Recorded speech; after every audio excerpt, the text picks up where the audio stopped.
Hi, everyone. Good morning. At this time, we'll ask all guests to begin taking their seats as we begin the program for the Department of Commerce's National Disability Leadership Summit. So at this time, we encourage everyone to take their seats. Good morning, everyone.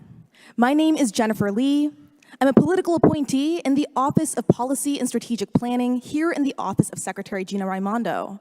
For a visual description, I am an Asian American woman with black hair wearing a red blazer. Welcome to the Department of Commerce. To set some expectations for our community guidelines, let's remember to silence our phones at this time.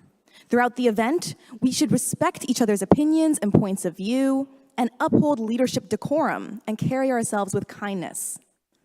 At this time, if you are able, please rise for our national anthem and help me welcome Mr. Aaron Loggins, 2019 Super Bowl national anthem singer and beloved member of our community.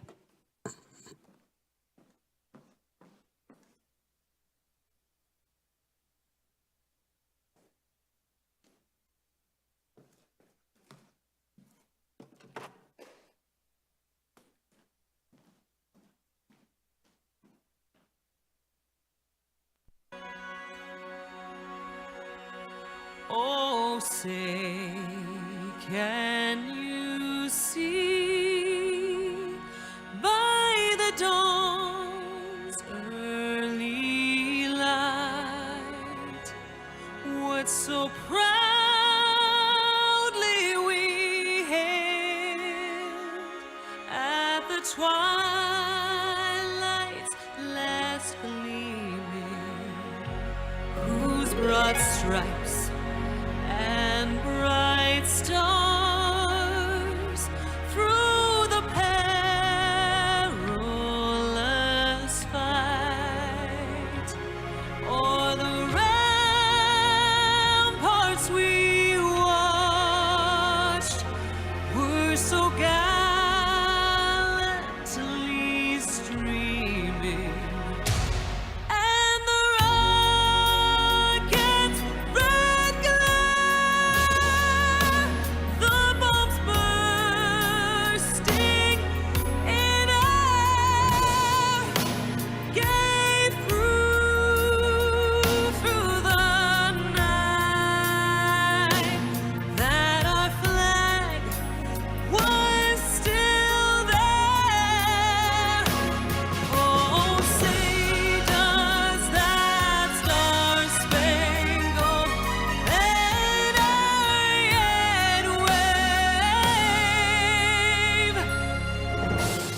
o'er the land of the free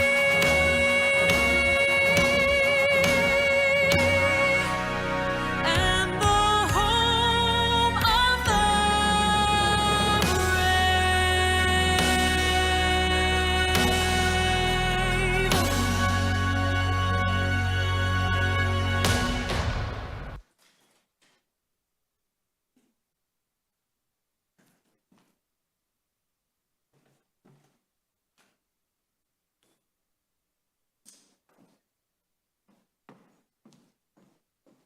Thank you so much, Aaron.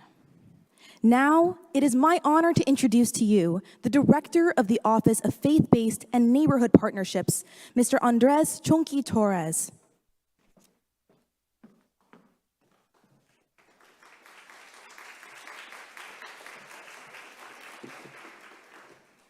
Good morning, everybody. What an honor. I am just incredibly blessed to welcome our first ever Commerce National Disability Leadership Summit.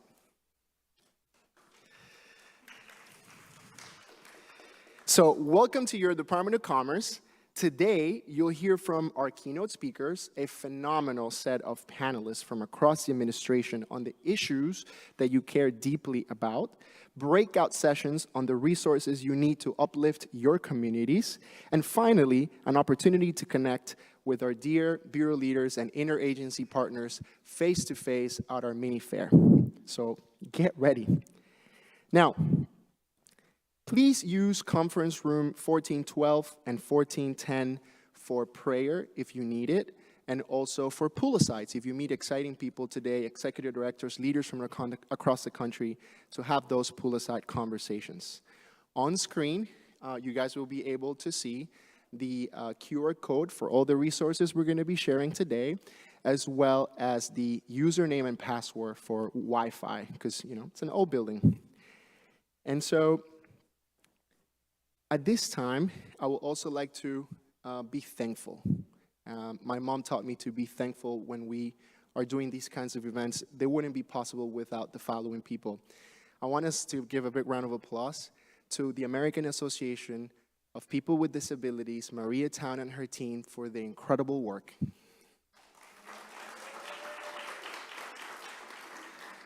I also want us to take the time to thank the Ford Foundation for their incredible advising role to make today possible.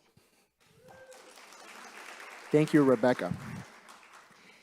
And at this time, I want to thank all of the staff members, and starting with our friend Cisco from the Office of Civil Rights team and his ASL interpreting team and CART team. Big round of applause.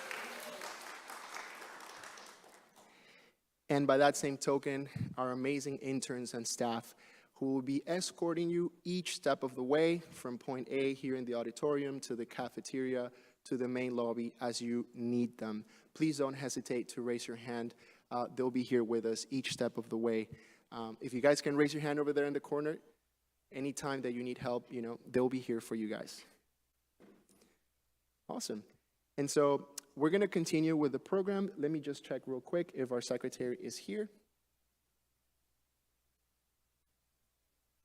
Okay. All right. So in order to get right to the schedule, I have the honor today of introducing you to someone who is carrying the work of the Department of Commerce forward from the innovation perspective. Someone who, you know, as soon as we reached out, immediately replied saying, yes, we will be there. It is my honor to introduce you today to our Deputy Undersecretary of the U.S. Patent and Trademark Office, Deputy Undersecretary Derek Brent. Please help me welcome Deputy Undersecretary Brent.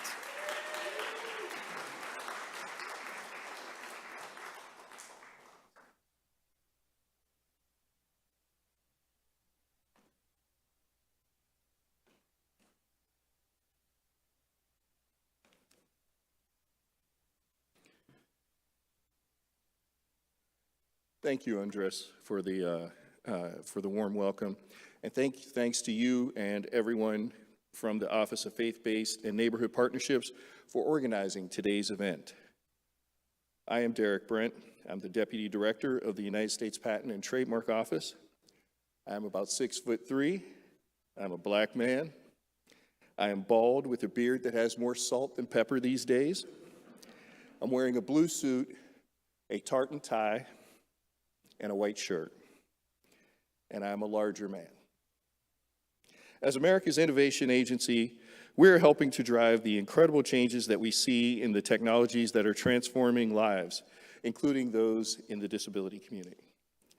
We are doing everything we can to inspire new generations of inventors to turn their ideas into new products, new companies, and new industries. As an agency, we are spreading the message of innovation and entrepreneurship to many communities, such as women, military spouses and vets, students and teachers from K through 12, universities, and our national laboratories, federal agencies, and with the states and economic development offices. We call it inclusive innovation. Our country grows stronger when we bring every talent, creativity, and innovation from all of its corners. This principle is so important that it is the #1 point in our strategic plan and a core principle of our national strategy for inclusive innovation, released just this spring. Also, we have created a new initiative called the Abilities Project that is aimed at involving many more people from this community in the innovation enterprise of our country. The goal of the Abilities Project is to provide more access for the disability community to inventor and entrepreneurs ecosystem in our country. And you will hear more about that later, thanks to my friend, Mary Fuller.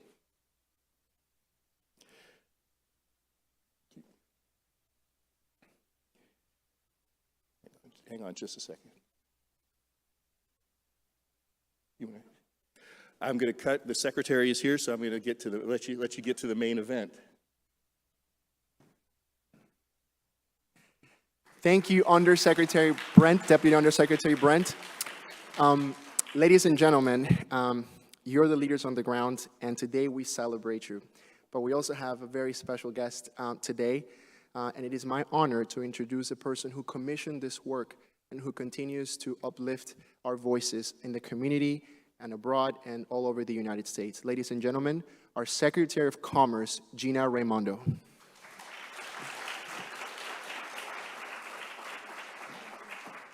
Thank you. Good morning, everyone. Good morning and welcome to the Commerce Department. Huge thank you to Andres. He is amazing. He's a man of faith. He's a man of action. He's a man of principle, and this wouldn't have happened without him. So thank you, Andres. I can't thank you enough. My name is Gina Raimondo. I am the Secretary of Commerce. For those of you who can't see me, I want you to know I am a woman. I'm about 5'3", with short brown hair, and I'm in a pink suit, trying to hold on to summer, wearing pink colors. I want to, again, welcome you all to the Commerce Department. This is our first ever National Disability Leadership Summit. I can't tell you how proud I am to be the Commerce Secretary who is hosting the first ever Disability Leadership Summit. And I want everyone here to know that we're doing this, it's not just today that we celebrate diversity, it's every day. We try to hold ourselves accountable every day to be inclusive in everything we do, in all of our work, in all of our programming, recognizing that people with disabilities are a key part of our department's diverse and inclusive workforce. And by the way, we're lucky to have you, right?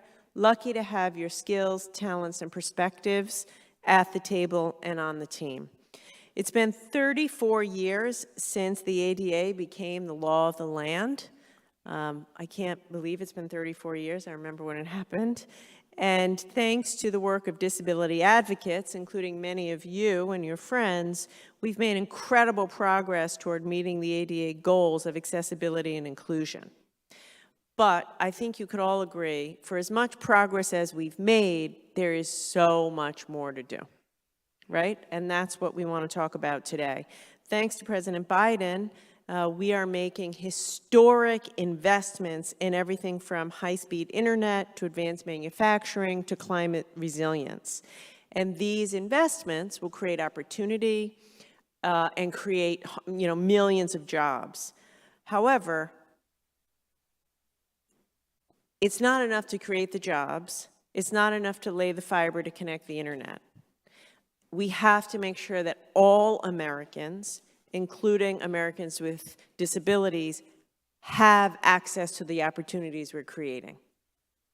So when we're, like manufacturing, for example, a fair share of those jobs ought to go to people with disabilities. Those are jobs that you can do.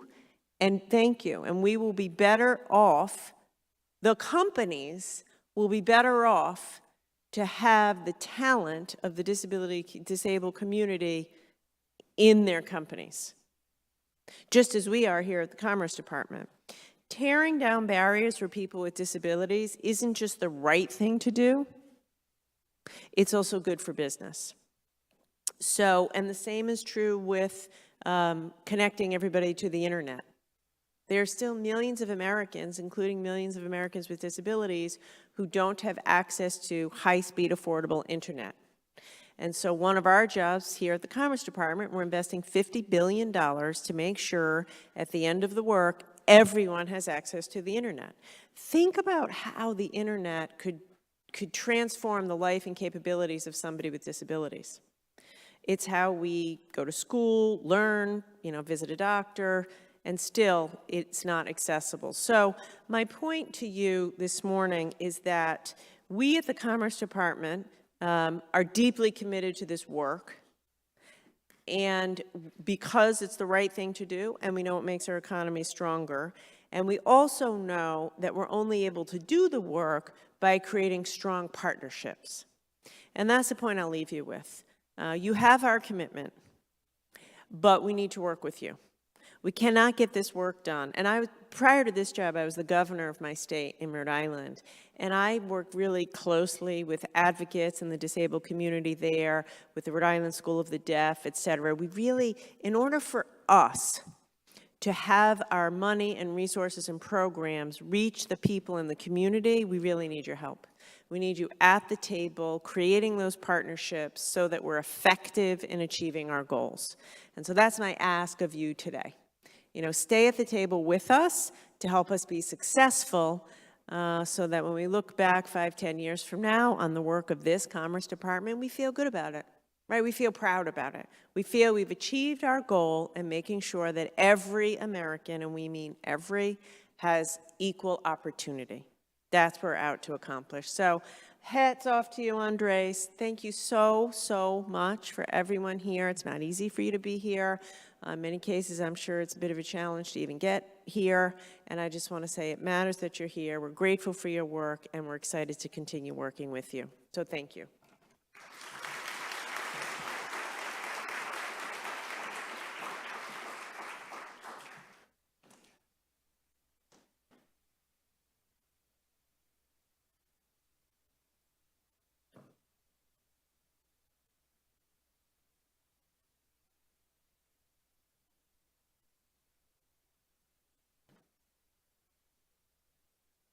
All right, this is Derek Brent again from the USPTO, and I'm just going to, my mom taught me to be brief, so I'm just going to round out my remarks that I was giving previously.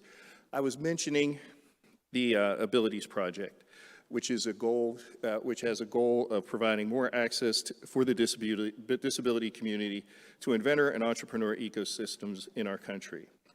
Innovation and invention are important tools in solving the challenges people face in our country every day, and people around the world face every day. This community, the disability community, lives in the spirit of innovation every day. Every day, you face challenges that you must adapt to and overcome using creativity, invention, and yes, innovation. Our country needs your minds, your hearts, your innovation and invention to lead us into the future. Take the story of Rory Cooper. Paralyzed from the waist down while serving in the U.S. Army, Rory turns his tragedy into inspiration, inventing robotics that help those with mobility challenges. For his amazing inventions, Rory has been inducted into the National Inventors Hall of Fame and has received the National Medal of Technology and Innovation at the White House. While these awards are incredible, Rory says that the reward for engaging in innovation is that it changes and improves people's lives, that innovation equals freedom. You'll hear more about this initiative, the Abilities Project, later today from my colleague and friend, Mary Fuller, Director of the Western Regional Outreach Office at the USPTO. I close by saying that our intellectual property system is the reason the U.S. economy is always being refreshed and rejuvenated, and that we as a country remain leaders because of innovation and innovators like you. We pledge to do more work to engage many more people from your community in the American innovation enterprise. I look forward to our discussion about how the USPTO and how the Department of Commerce overall can help your community solve problems and make all of our lives better. Thank you.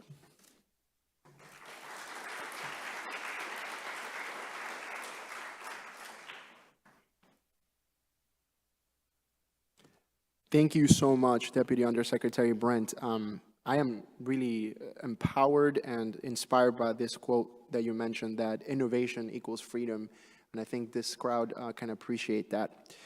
Without further ado, for those of you guys just joining us online, my name is Andres Chonqui Torres. I'm a Latino male, 6'2", wearing a navy blue suit and a golden tie. At this time, I would like to introduce a person who has been a supporter of this office and our communities from the very beginning. It is my honor to introduce you to Deputy Undersecretary Eric Morissette of the Minority Business Development Agency. Eric.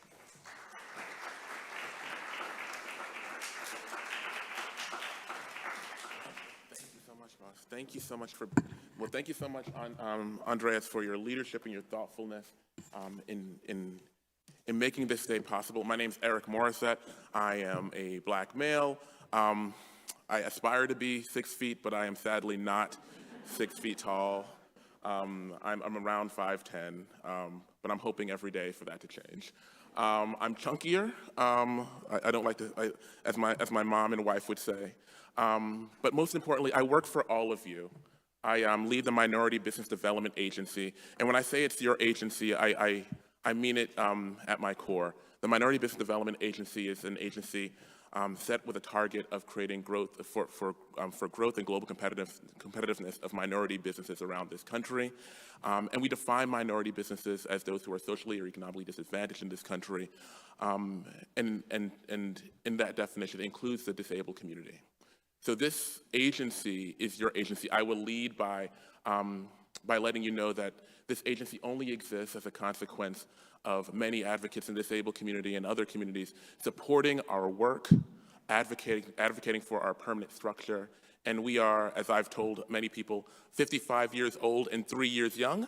We were made permanent 3 years ago by the Biden-Harris administration and a bipartisan coalition in Congress, and because of supporters like all of you in your community. So thank you for making us a permanent agency, but please use us as your agency. The Minority Business Development Agency understands that there are unique needs for our communities. The disabled community, communities of color, communities of socially disadvantaged backgrounds have discrete challenges that they're facing each and every day.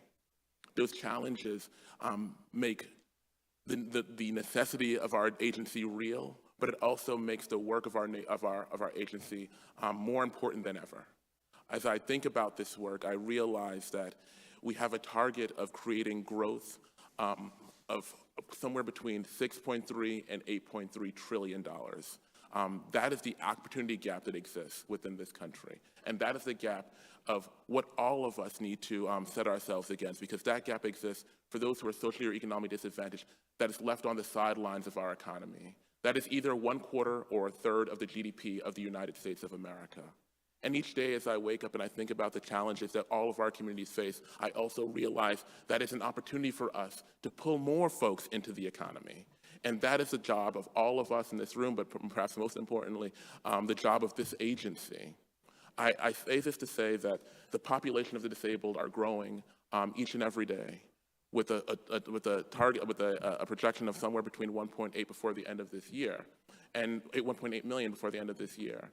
And as we think about the growth of this community, we realize that there's an important opportunity that exists for this community, an opportunity for entrepreneurship. And when we talk about entrepreneurship and the opportunity for folks to create wealth for themselves, their families, and their communities, I'm excited about what this means for all of us and our community. And I'm excited about what we can do for the disabled community and all the socially or economically disadvantaged folks that MBDA has a responsibility to hold close to our heart, but to serve fundamentally.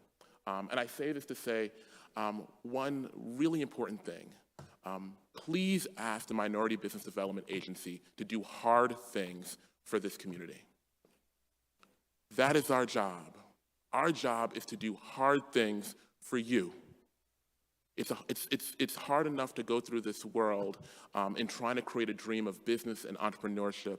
There are unique challenges that our communities face that makes it a bit harder for us to access capital, contracts, grow our networks, and make those dreams real. Those challenges don't have to be yours alone.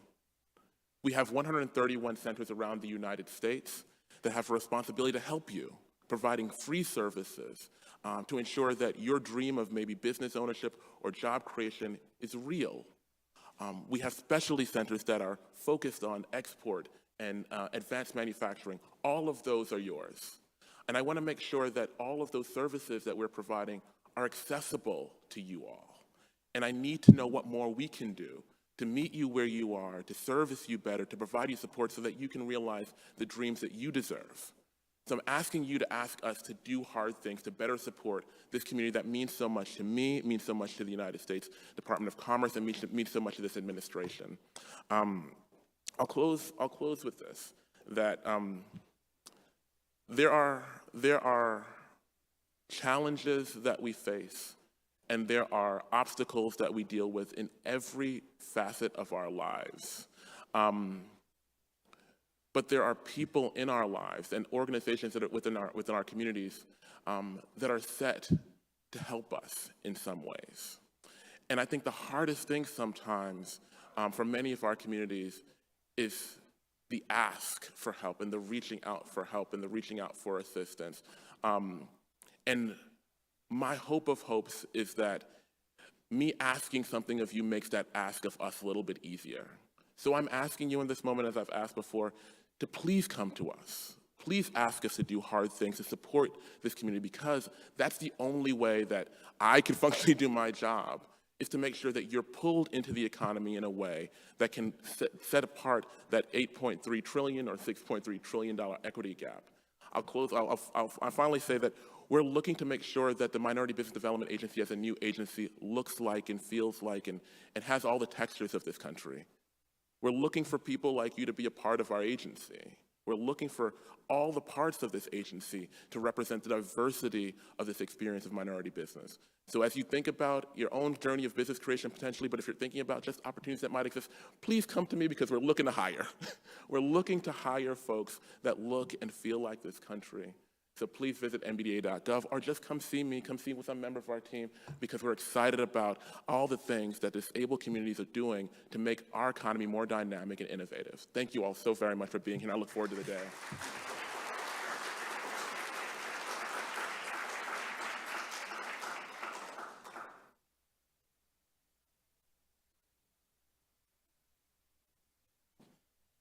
Thank you so much, Deputy Undersecretary Morissette. What an honor to have the Minority Business Development Agency at this historic event, and what a way to make sure that our crowd here understands the pivotal role that each one of you guys play in economic growth and job creation as it pertains to our communities. Now, it is my honor to invite here for greetings and words of encouragement the people who made today possible. Without them, none of the things that you see around here would be possible, and you know that these people recommended you by name to be here today and to follow us online, for those of you following us online. Ladies and gentlemen, let me introduce to you Ms. Maria Town, the President and CEO of the American Association of People with Disabilities.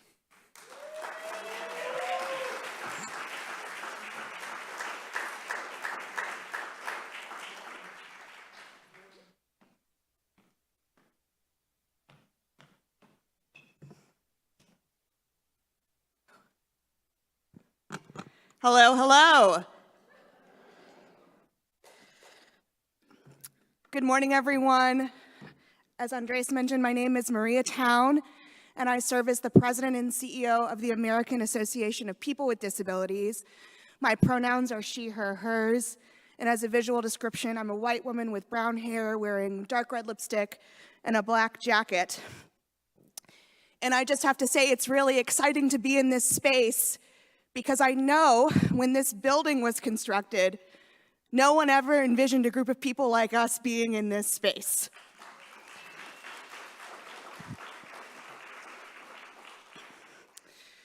The American Association of People with Disabilities is a national cross-disability civil rights organization dedicated to increasing the political and economic power of the more than 70 million disabled people across the country.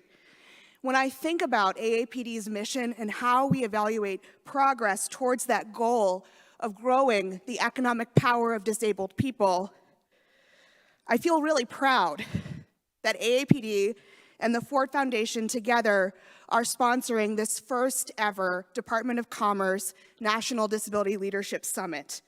I want to thank Secretary Raimondo and her whole team, particularly the team at the Office of Faith-Based and Neighborhood Partnerships, for recognizing that in order to create the conditions for economic growth and opportunity for all communities, the department must center the needs, experiences, and goals of people with disabilities.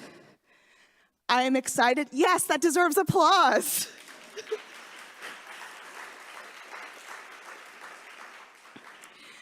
I am excited today that we will learn from many examples that demonstrate that in order to drive U.S. economic competitiveness, strengthen domestic industry, and spur the growth of quality jobs across the country, we must have greater sources of accurate and intersectional disability data, authentic engagement with disabled leaders, and pathways to inclusive education, employment, and housing. As much as today is about highlighting opportunities and potential for progress, I would be remiss if I did not mention that tomorrow, the disability community will recognize Disabled Women's Equal Pay Day.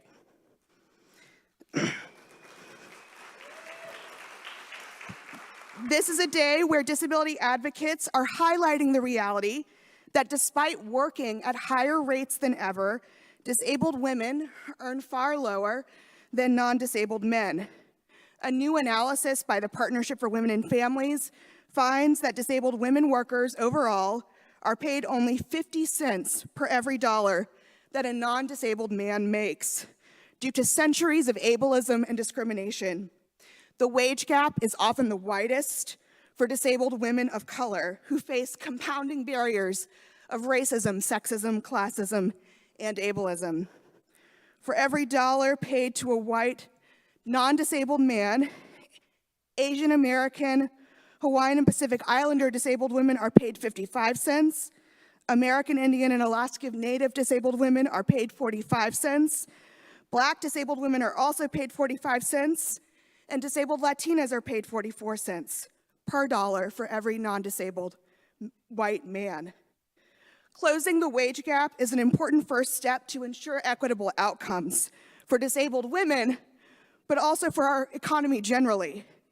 However, it's not enough to just ensure these equitable outcomes.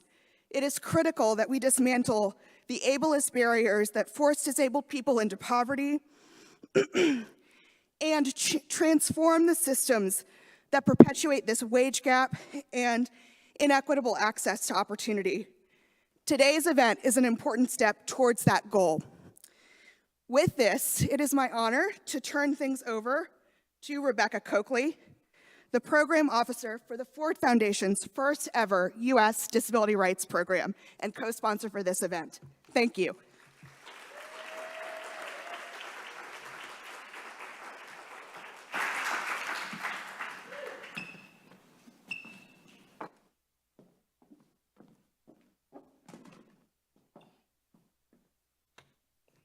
I'm having a bit of a Shirley Chisholm moment. Instead of bringing my own chair, I brought my own stool. Good morning, everyone. Okay, y'all can be a little louder than that. Like, this is an old marble building. I want to hear it echo. Good morning, everyone. Good morning. There, I like that. We're a loud community, and we should remember that. My name is Rebecca Coakley. I have the pleasure of being the U.S. Disability Rights Program Officer at the Ford Foundation. I am a white woman with dwarfism. So unlike all those guys that were bragging about their height, which seems to be a thing here at Commerce, I didn't realize that. Like, y'all have some height issues. You need little people here to tell you how to do things. We'll talk about this. We'll figure this out. White woman with dwarfism, red hair, and a glorious abundance of freckles. I always say glorious abundance of freckles because I like watching the ASL interpreter sign that. I want to take a moment to thank the Secretary and the team here at the Department of Commerce. Kudos to Andres and the team at the Office of Faith-Based and Neighborhood Partnerships for their work to host the first ever National Disabled Leadership Summit here. That's a huge deal.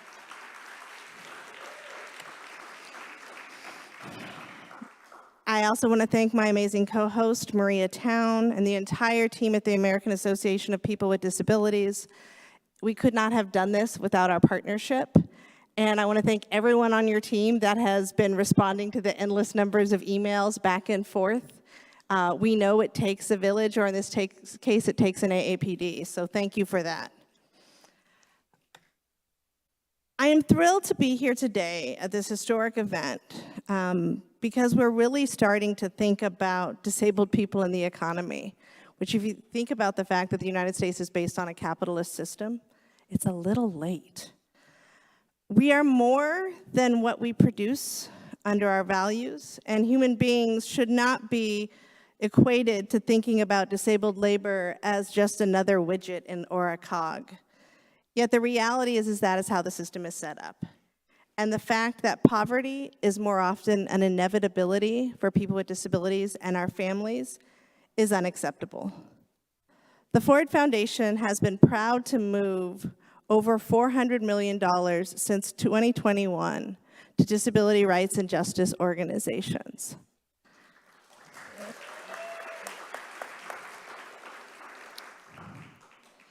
And when you think about the fact that within that 400 million, roughly 60 million of it has been set aside specifically to support disabled leaders and organizations driving economic change here in the United States, whether it be eliminating the sub-minimum wage. We've seen 6 states move that way in the last several months, which is a huge win.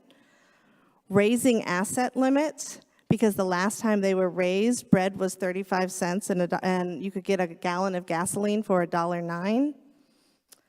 Ending the marriage penalty, or forcing people with disabilities to get divorced in order to access health care.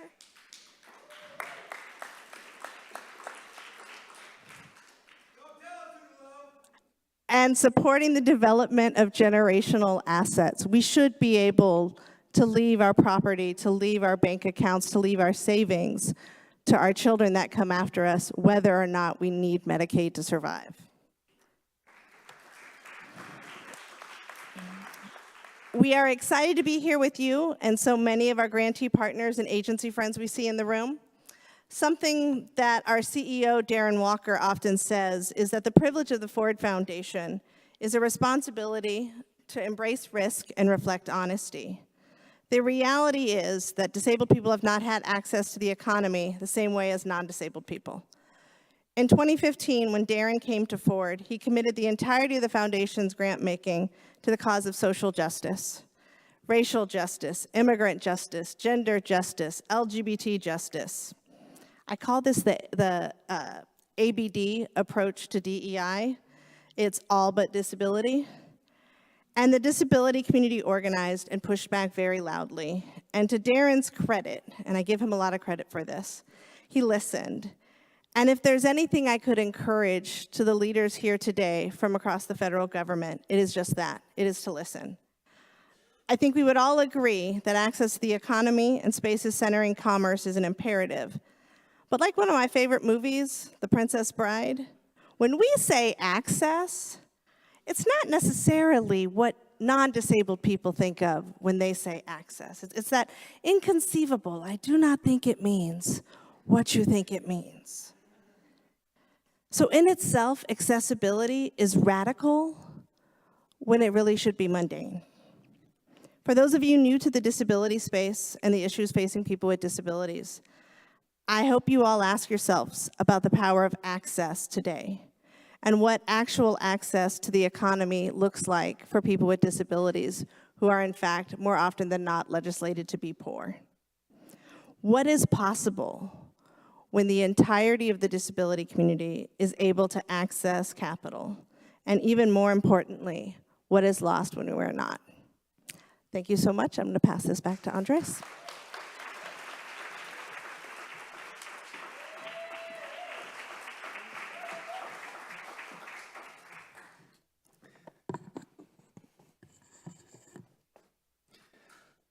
Thank you so much, Rebecca, for those inspiring remarks and for all the work that the Ford Foundation has done to make the day possible and to continue to empower every member of our community. Ladies and gentlemen, for those of you who are joining us, you probably already caught on to the way that we do things. We want to make sure that there is meaningful engagement today. And we've been scaffolding all the way from our undersecretaries, our very own secretary, all the way to our bureau leaders, all the way to our street-level bureaucrats. And so throughout the course of the day, remember to raise your hand and make sure that you let our interns know if you need assistance. Now, it is my honor to have a quick transition point. Give us a couple of minutes to settle for the fireside chat with Deputy Undersecretary Brent, Deputy Undersecretary Morissette, and Sader Minkara from the State Department. So thank you guys for your amazing work. 2 minutes.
Right here.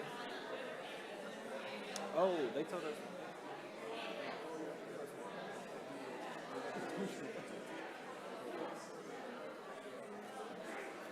All right, wonderful.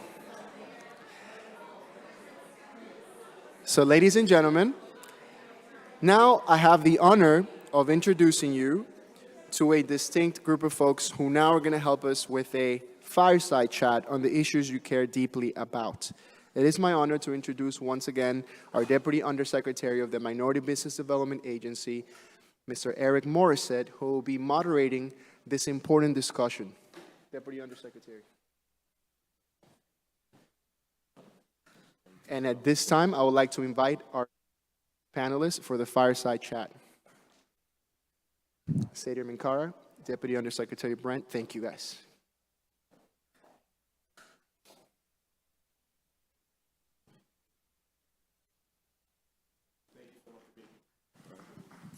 Let's give it up. There it is. Thank you so much for being patient with us.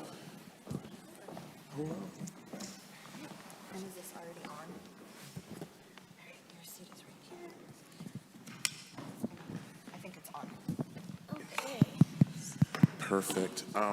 As I said before, my name is Eric Morissette. I am the Undersecretary for Minority Business within the Minority Business Development Agency, and I'd like to give two of our amazing panelists the opportunity to introduce themselves.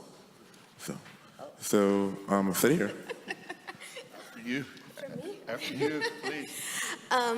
So, to introduce myself, okay.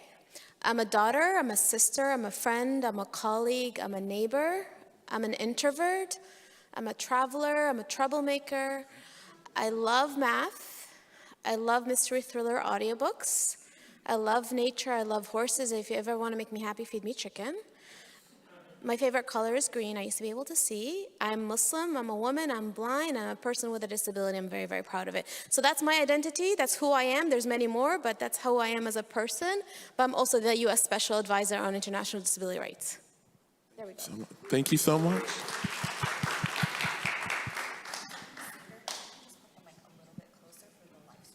Oh, gotcha, yes. Do I have to repeat? No. Okay, good.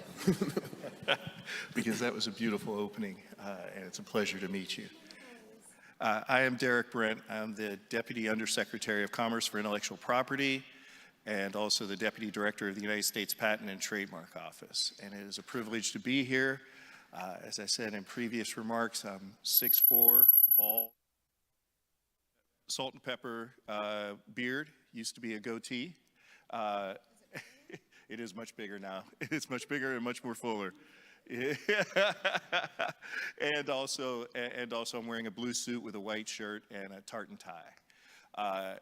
It's a pleasure to be here. The service of the Department of Commerce, the teammates and colleagues that I have here are wonderful, and it's wonderful to engage with the community. This is where we get our inspiration, and this is where we get our energy. Thank you both so much. I'm never sure if the microphone's on and how close to put it to my mouth, so I'm going to do my best, and please let me know if I'm being too loud. I know that we all come to public service for different reasons and to do different things, and I'm so curious about why each of you have decided to enter public service and do what you're doing for the advancement of our country. So I'll start with you, Derek.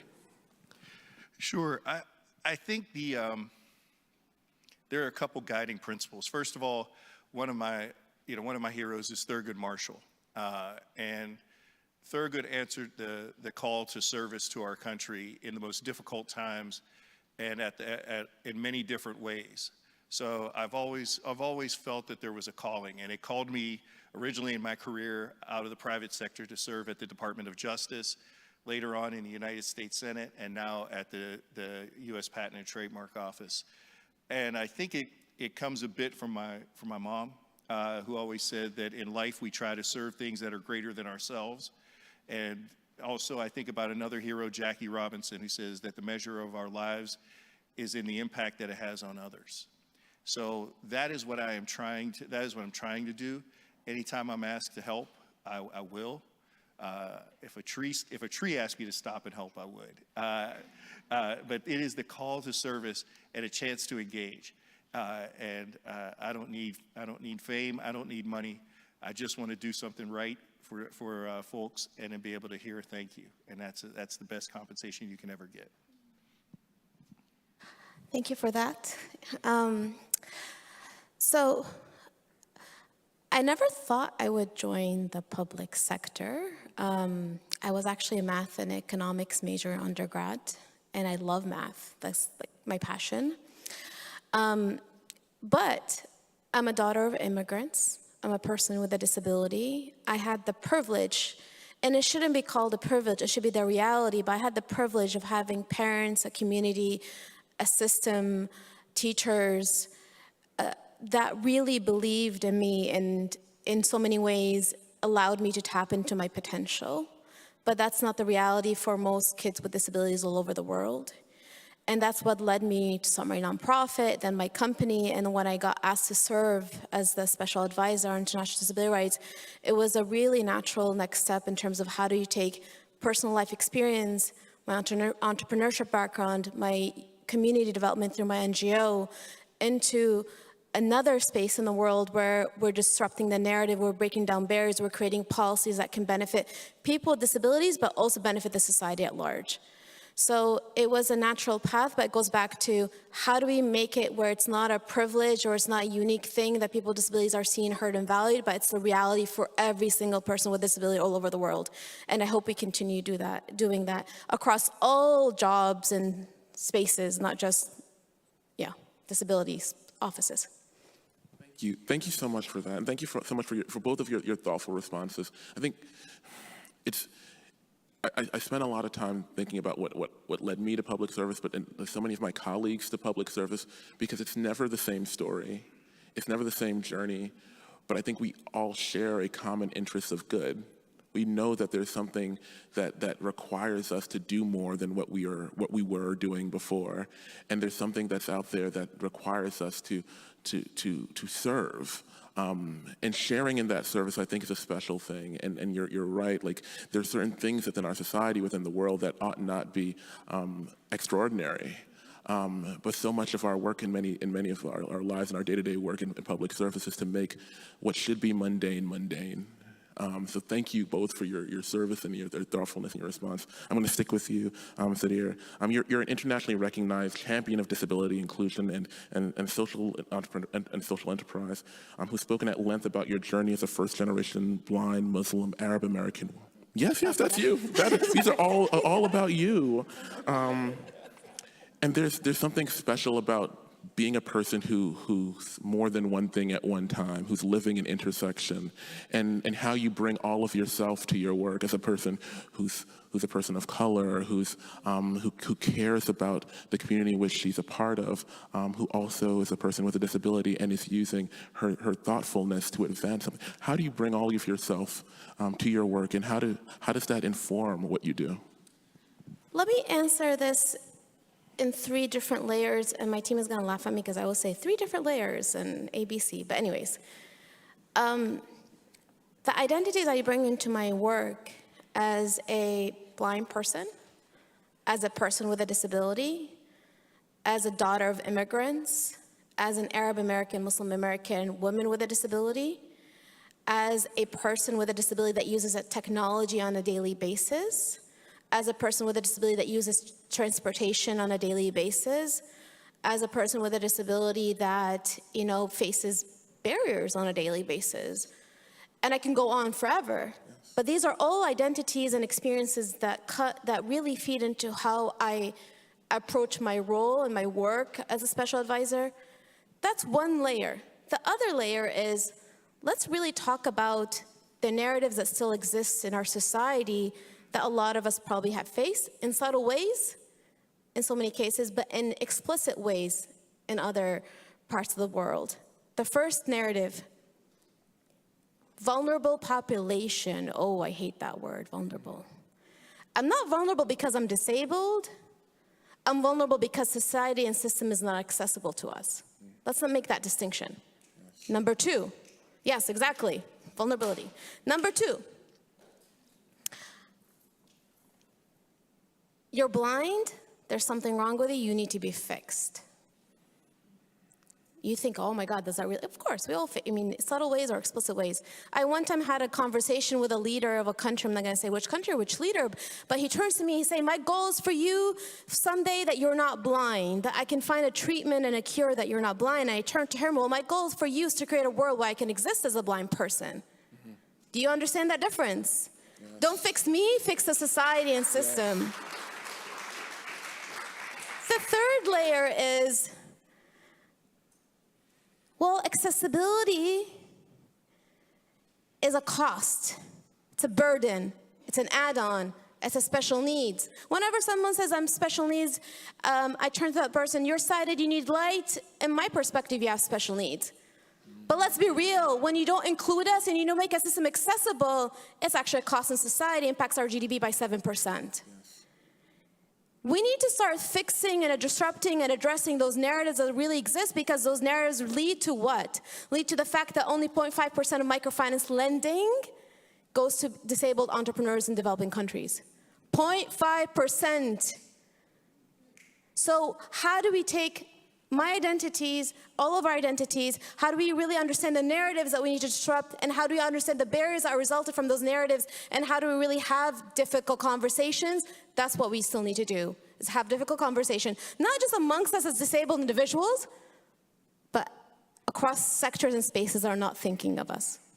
Absolutely. Thank you. Thank you so much for your thought. Thank you.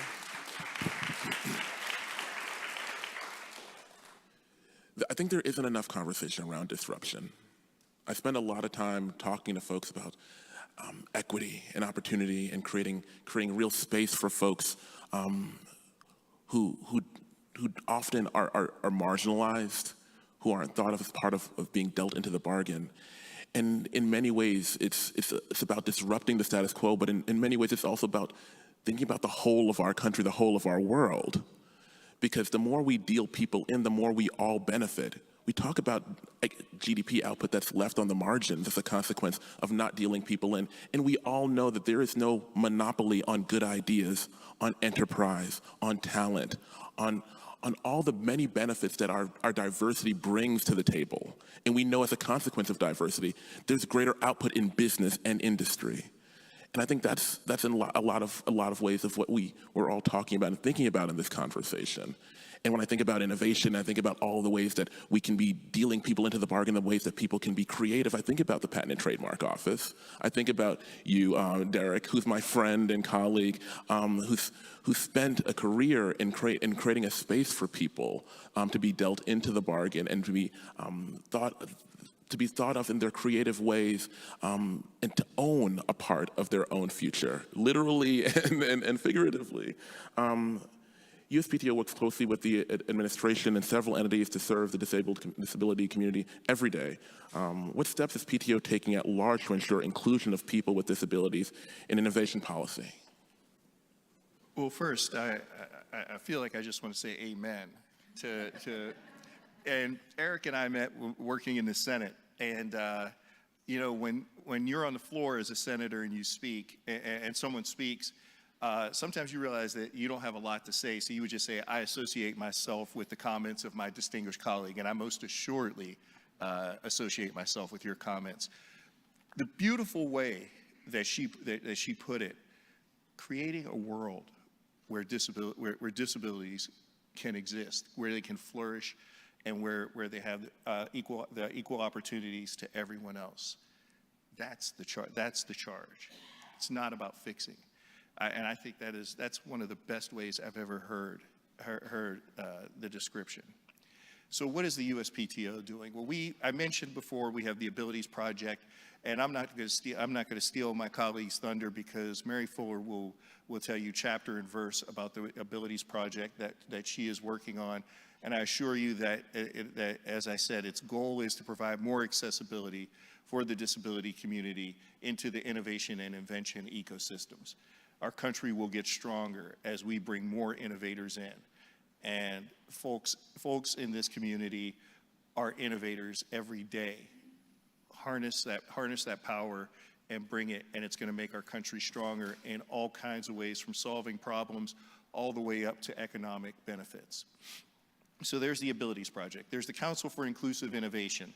which is a cross-industry, private, public, and also across federal agencies, a group that is built towards building a more inclusive innovations ecosystem. And this spring, we just launched, I believe in May, we just issued, actually it was late April. It was right on that border. But we issued our national strategy for inclusive innovation. And it includes four pillars ranging from K through 12 education all the way up to bringing more opportunities to commercialize entrepreneurship, to bring more access to the marketplace for entrepreneurship. There are a set of recommendations that come with that. So the Council for Inclusive Innovation will be meeting again soon and going to the next task. And the next task of the Council for Inclusive Innovation is turning strategy into action. And that's where we're going. And so that's the Council for Inclusive Innovation. We have some other programs, including enhancing our outreach and our hiring for disabled veterans. The USPTO, the Patent and Trademark Office. I won't get too much into acronyms and DC speak, but we at the Patent and Trademark Office have a great track record of hiring veterans, but we want to increase our hiring from the disabled community. And again, it helps us both in terms of innovation, it helps us with our community outreach, it's going to help us to bring more innovators into the ecosystem. But I want to touch on what I call the heart and soul of our agency that oftentimes does not, people on the outside don't see. And that is our volunteer employee organizations, VEOs. And we have one called Responsibility that if I get a little emotional talking about them, it's because I love what they do and I love them so much. Responsibility is a group of our dedicated employees who, of their own volition and their own time as a volunteer group, keep that in mind, answering the call to service when it's your own time. But responsibility drives us. They drive us. They bring the agency initiatives. They provide a sense of community and engagement within the agency and also for members of the disabled community, but also the community at large so that they understand. And I know that one of our members of Responsibility, Mark Ruman, is here. Mark, thank you for all of your work. Thank you for your hard work. If we could give him a round of applause. Responsibility, and I'll close up real quickly here and try and betray my legal training as a lawyer, which makes me babble. But Responsibility this spring presented to our management council, and that is what we're trying to bring to the table: the chance for our employees and their initiatives to bring forth to our management structure ideas, mission, and other ideas. And one of the things that they taught us is that it's all about the ABCs, and that's accessibility, belonging, and community. So that is what we're doing. We're trying to drive innovation both internally and externally, and we will keep doing it. Awesome. That's awesome. And congratulations on all the work that you both are doing to create a space. Congratulations on all the work that you're doing. I associate myself with both of your remarks, and I thank you for the work that you're both doing to create a space for folks. I think about the work that we at the Department of Commerce are doing as a whole. I think about the work that I'm doing within the Minority Business Development Agency, and I think about the amount of time that we have. The Biden-Harris administration that we're both a part of, all three of us are a part of, has set in a really aggressive target for inclusion in this country and in this economy and in this world. And I think about the responsibility that holds and kind of looms over us. We have executive orders, we have mandates, we have just the words of the president and vice president saying that we mean this. We want for this world to be better for our children and our posterity. We want this world to be better right now for the people who are occupying space in it. So do something. We are all leaders, and we've been called to do something in our respective areas of responsibility. I think about the targets that I've set for myself and our agency, like we have a target and a responsibility to provide real capital access to those with disabilities, those who are socially or economically disadvantaged in this country. And the Biden-Harris administration has provided us support in doing that. We have a $10 billion capital fund that we are set against. The fund that's available to all of you in this room and all those who are around the United States to help better access capital for those who've largely been locked out for a really long time. The State Small Business Credit Initiative. But how do you get access to that capital fund? MBDA steps into that space with having 43 now centers around the country that are helping folks access that fund. They all belong to you. If you are interested or if you have a business and you're trying to scale that business and you know, for whatever reason, it's just harder for me to access capital. We know people with disabilities have a harder time accessing capital and financial networks. We know empirically that people of color and those who are socially or economically disadvantaged have a harder time. All those centers belong to you. They're yours. If you have a business or a business idea, you're trying to access capital, use them to create that space. But if you have just an idea generally, you're just interested in just getting ahead, the entire MBDA belongs to you. That's something that I've set as a target for our agency, making ourselves more accessible to all the communities that we're responsible for serving. But we all have that mandate. We all have something to do. We all have a responsibility. And we also have a finite amount of time before the end of this particular administration. And I'm curious about how you all are thinking about that responsibility and the targets that you all have set for yourselves and your agencies and your areas of responsibility. So I'll turn things over to you, my good colleagues. Do you want to start this time, Derek, or? To start, or I think in terms of what can be done, between now and between now and the end of the year, and a little bit higher. All right, thank you very much. When I think about the future, and I'll just call it as the future.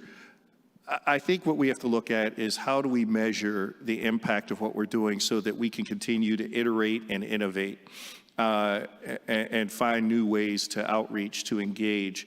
I want to say something. I want to say one thing, which is what you hear from the three of us is an excitement, but we're excited about engaging and serving.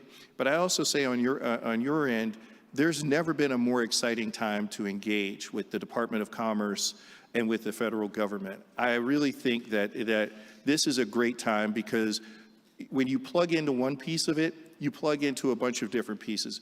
If you meet with one of our regional offices, they will tell you about things that MBDA has going on.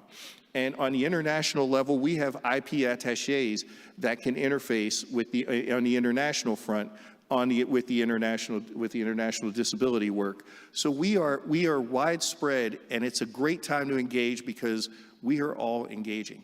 I think the key point, though, is the future is measuring the impact of what we're doing, so that we can continue to scale it up, so that we can increase its impact, and so that we can make sure that where gaps exist, that we're getting coverage. So we have to find metrics that will help us to gauge, but really that is really where the future lies. But it's continuing the engagement that we're doing and making it better. Thank you so much. Sorry. I'm just listening.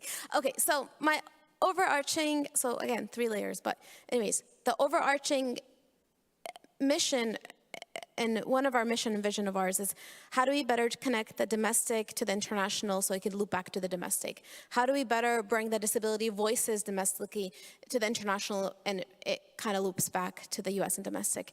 So I'll give you one example of what I'm talking about. And this is the gaps and barriers that we still need to address as USG in our international spaces when it comes to disability inclusion. Last April, we attended the AmCham Business Summit in Kenya. Commerce was there, USTDA was there, a few other agencies were there. You had all these American businesses come together, the Kenyan government, a lot of government folks from East Africa coming to talking about green transition, digital economic transformation, tourism, investment, all these different things. not a single mention of disability. Not a single, the space was not accessible. From physical to ACA, to sign language, to communication. When we're, even the audience, the attendees, it was just not, disability was not even part of the formula. I was like, how could this be? We're talking about the transition, digital economic transition of Kenya's government, and we're not even talking about accessibility. We're talking about companies coming and they're investing in women-owned businesses, and I asked them, how about disabled-owned businesses? They're like, oh, we've never thought of that. We're talking about green transition, and again, accessibility is not even part of that conversation. And it can go on forever. Trade as well. Trade was a big part of the conversation. So then later on, I met with the AmCham board chair and president, and I talked to him. I was like, disability was not even part of the space. He's like, I've never thought of that. So that's a common thing that we hear over and over again. And the question is, how do we have all of our US agencies, whether it's Commerce, Transportation, USTR, State Department, Department of Labor, whatever it is, how do we ensure that the disability voice is in those international spaces? Because you know what? There's the Asia Pacific Economic Cooperation where they have an SME ministerial meetings that's happening this month in September, for instance. How do we ensure disabled entrepreneurs are in those spaces? We have transportation ministerial meetings. How do we ensure we talk about how do we break down barriers of accessibility, barriers for transportation when it comes to economic inclusion? It's more than just a social issue. It's a cross-cutting issue that every single agency needs to be bringing that topic forward and bringing the disability community forward. So that's my ask of us, all of us here today. It's a shared responsibility. So what are we doing for the rest of the 3 months that, is it 3, 4 months, whatever it is? Okay. This year, we're gonna have the first ever G7 disability ministerial meeting in Italy. We've been working with Italy for the past year. Such a huge, huge outcome, but how do we continue building that out next year with Canada and France? But how do we continue bringing disability into other G7 ministerial meetings? Because there is one in transportation and investment and trade. How do we continue bringing those voices forward? C5+1, US and Central Asia have an amazing foreign policy diplomatic relationship talking about energy, security, and business development. We were able to bring disability as an important priority through those lenses, and we're gonna continue at. Same thing with APEC, Asia Pacific Economic Cooperation this year with Peru, next year Korea. We met with Korea and they've committed to taking on disability through trade, supply chain, and digital economic transformation. I can go on forever, but my ask of you, everyone in this room, is please, let's not think about disability inclusion as the responsibility of the disability community. No, it's the responsibility of everyone. And that's not because it's the right thing to do, it's because it brings value to the space at hand. We need to connect the dots. There's still a lot of gaps between when we talk about disability inclusion, but then also when we're having all these other conversations where disability is not even part of those. I'm just gonna end with, we've developed a playbook that we're going to be launching for our U.S. embassies, State Department U.S. embassies, illustrating how disability is cross-cutting, because we've seen how our embassies tend to see disability just as a human rights issue. But it's more than that. It's an economic issue. It's a political security issue. It's a wide range of issues. This playbook is going to be launched for all of our U.S. embassies and ambassadors to use as a tool. But the next step, hopefully next year, is take a step forward and we'll bring all the US agencies and connect the dots so Commerce, Trade, Department of Labor, all of these other agencies can be part of this playbook so it expands it into other areas as well. I'll stop here. That was, I don't know if that answered your question, but there we go. And I think it's the perfect place to close the conversation. I think I asked a question during my time of asking you all to ask us to do hard things, but I think a question that I've failed to consistently ask of people that I'm in the room with is to just do the clear thing. Ask us to do the things that just make sense. It makes sense to think about all parts of our community. It makes sense to think about those communities and do the things that represent and speak to those.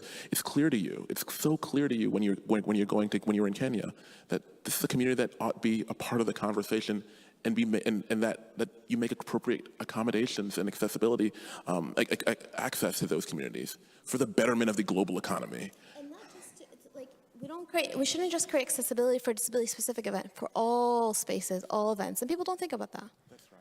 And I appreciate you lifting this up, and I appreciate all of us thinking about these things, because it's all of our responsibilities. I'd like to thank you all for making the space for us, for listening to us, and for being so thoughtful, and thank the panel as well.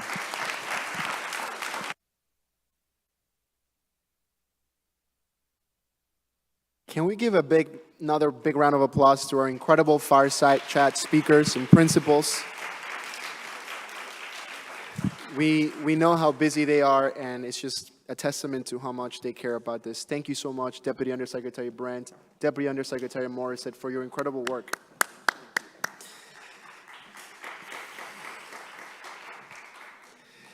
Now, without further ado, I'm going to take 30 seconds to rearrange here for our next panel. This next panel is going to cover disability rights and representation. It is my honor to call up to the stage and to take the seats our moderator, Ms. Rachel Patterson, from the White House she's the White House Disability Policy Director, Ms. Tasha Boone, the Assistant Director at the U.S. Census Bureau, Ms. Jennifer Mathis, Deputy Assistant Attorney General from the Department of Justice, Ms. Inez Hernandez, our Counselor for Equity, and Ms. Ariana Abulafia, Policy Counsel at the Center for Democracy and Technology.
All right, Ms. Rachel Patterson, take it away.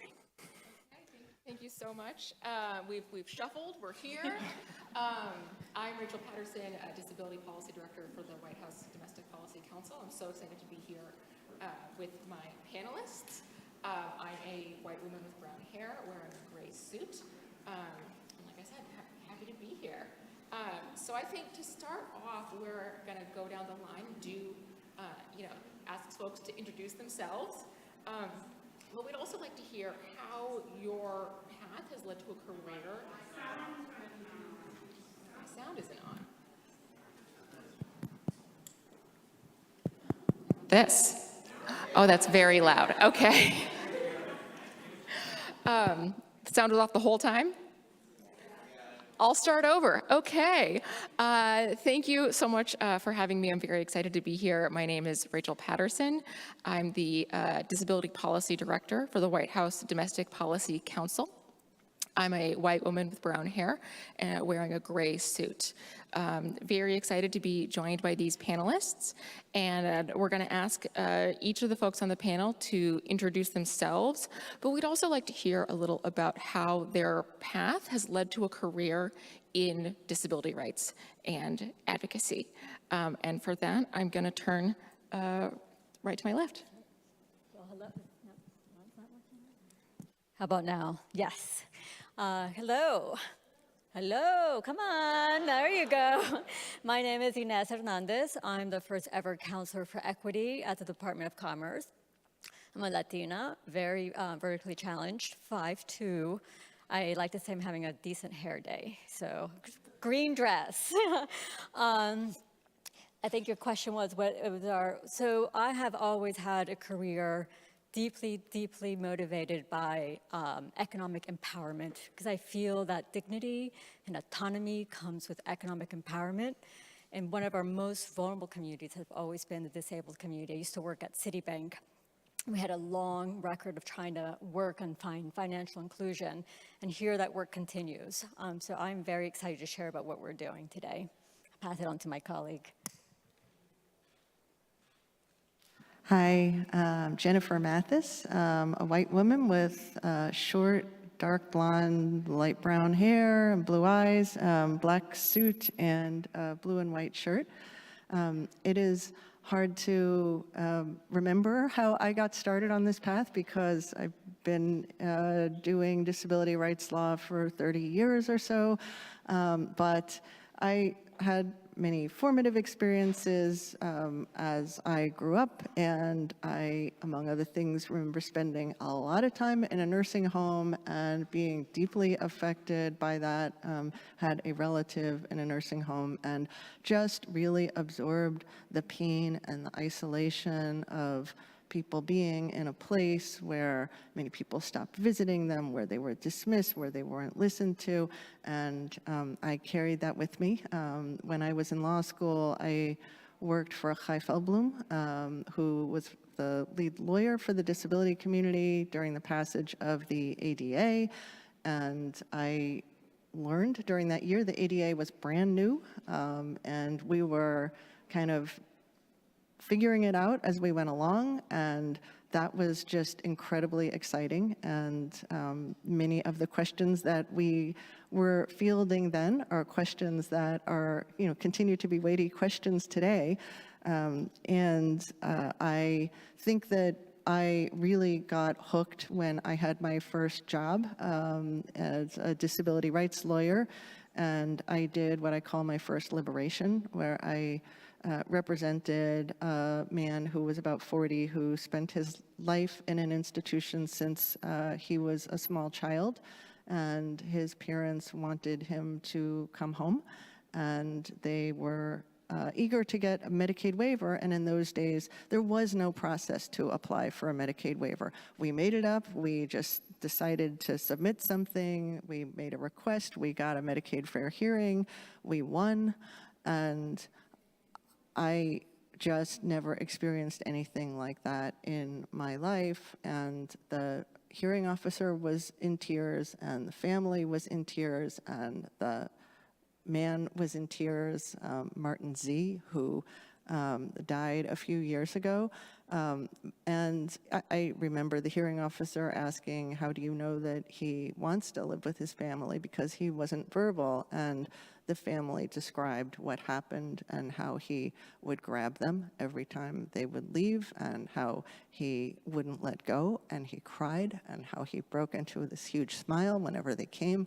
And I thought, I'm not going back. There are many people that switch careers within different areas of civil rights, but I think after my first liberation, and I've done many more since, I knew this was what I was going to do. Good morning, everyone. My name is Tasha Boone. I'm an African-American female, and my pronouns are she, her, and I have braids with my hair pulled back in a bun, and I have a Carolina blue blazer on. And I had to say Carolina blue because I hailed originally from North Carolina. Got a lot of Carolinians in here. That's wonderful. So I am the Assistant Director for Census, decennial census programs at the U.S. Census Bureau. And actually, my call to work in this disability space was just very recently. I came into this job of January this year. And of course, we know that the ACS had submitted and posted a Federal Register notice in order to collect some information, public feedback on changes to the American Community Survey questions that were being proposed for 2025. And so there were changes that were going to be made to the disability question, and so we got over 12,000 comments. And getting into that space and working and engaging and talking with many different advocates, researchers, data users, I've been doing that recently. And it's been, talk about listening and learning. I've been listening and I've been learning because I am new to this space. And so my director, Robert Santos, decided that the Census Bureau did need to do a call to action and do something. And so we are hosting a disability convening meeting September 30th. We just recently put out an announcement yesterday with the live stream link for the public to be able to join. And we hope that we have planned a meeting that is going to continue the conversation that we're having here and in other forums, and just learn and more and do more for disability rights, advocacy, policy, federal funding, programming, et cetera. So hopefully all of you will join in and listen and be part of that conversation. Thank you.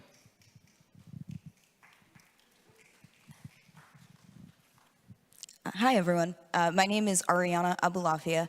I lead disability rights work at the Center for Democracy and Technology, which I will probably refer to as CDT. The Center for Democracy and Technology is an organization that focuses on the ways in which technology can impact people's civil rights. My work in particular focuses on disability rights and disability justice, and the ways in which various technologies can impact people with disabilities. Most of my work focuses sort of outside of the world of digital accessibility. I focus quite a bit on AI, algorithmic bias, and the ways in which those technologies can facilitate opportunity and also potentially impede opportunity for people with disabilities specifically. As far as how I fell into this work, I genuinely fell into it. I am disabled. I've been disabled my entire life. I've never known anything else. And I went to college when I was 18, and I realized kind of there as a young adult that my campus and my new life was fairly inaccessible. And I sort of just decided that I needed to get into the world of advocacy, and I later became a lawyer and advocated for people with disabilities in the criminal legal system as a public defender for a few years. And my apologies, I did not do a visual description. I am a short, young-ish person. I have brown curly hair that goes down to my shoulders. I'm wearing a navy blue suit and a white shirt with blue stripes.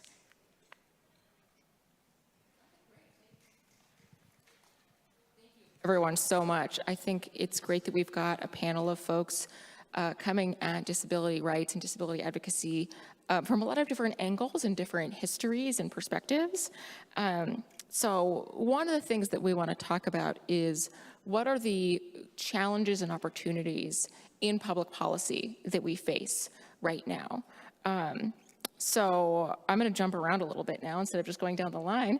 So I'm going to start with you, Jennifer. Do you have in mind the most important policy challenge, but also greatest opportunity? And they can be different, they can be the same thing, that we have before us right now. So I guess I come back to, certainly overcoming attitudes is, I think, at the nub of our challenge, has always been at the nub of our challenge. It is hard to legislate attitudes. You can legislate other things that will help change attitudes. But I would say that of all the kind of policy challenges, I think segregation is so much at the core of all of the things that we deal with when people are segregated, institutionalized, and not just institutionalized, but in sort of separate places during the day, day programs, et cetera, where they only interact, only see people with other disabilities. You know, people aren't working when they're in these settings. People, you don't have a job to get fired from. You know, it's hard to exercise any of your other civil rights. Think about your other civil rights. People tend not to be voting when they're in these settings. And so really, I think everything flows from that. There are so many challenges, so many ways that impacts people's lives. I would say in terms of opportunities, I think COVID gave us a couple that were really significant. Certainly made people think twice about what it means to have the kinds of disability services that we have, and to have so many people segregated in places where it was unsafe. And you know, what we saw from that was certainly unprecedented amounts of money going into home and community-based services, much more attention to inclusion and integration. At the Justice Department, certainly, we began doing a lot more work to enforce Olmstead, and in the last several years, really, I think, went at it from many different perspectives, from many different lenses: kids, adults, people with all different disabilities, what people do during the day, intersection with the criminal justice system, role of guardianship in promoting segregation. And so I think that's been a real opportunity. The other, I would say, is the focus on policing. What's happened since we all saw what happened to George Floyd, Breonna Taylor, et cetera. I think it has made people start to think about why we have police responding in certain circumstances where it doesn't seem like police response is warranted, where there is no danger, there is no crime, where it's a wellness check, it's somebody calling 911 for reasons that have nothing to do with police responses.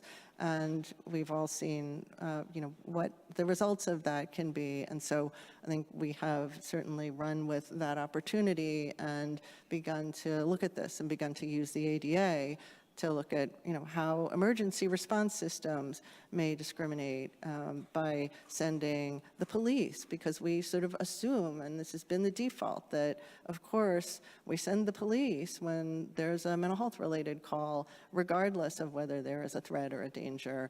And so I think that has been a huge opportunity, and I'm excited to see where we end up. Thank you.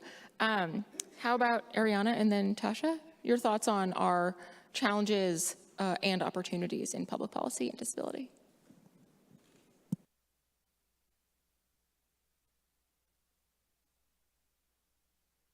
Okay, so for challenges, my answer here is going to be a little bit biased by the work that I do.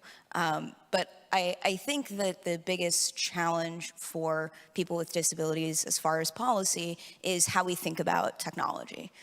Technology is impacting people with disabilities in the context of essentially every system that we interact with on a daily basis. It is impacting us in the context of the criminal legal system, our ability to vote. It is impacting us in employment, in education, in Medicaid benefits. Essentially, every single area that really matters to us and to our community is being impacted by technology. And I think that there is sort of a paradigm shift that could be helpful insofar as how we think about tech and how to combat harms or potential harms or risks even that people with disabilities face as a result of technologies.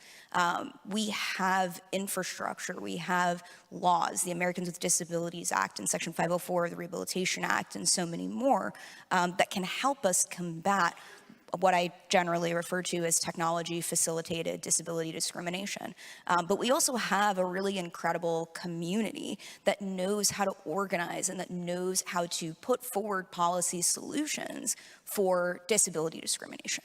And I think that a shift in how we think about technology as facilitating disability discrimination that we already know how to combat is something that is a challenge from a policy perspective, but it's also something that could be really helpful.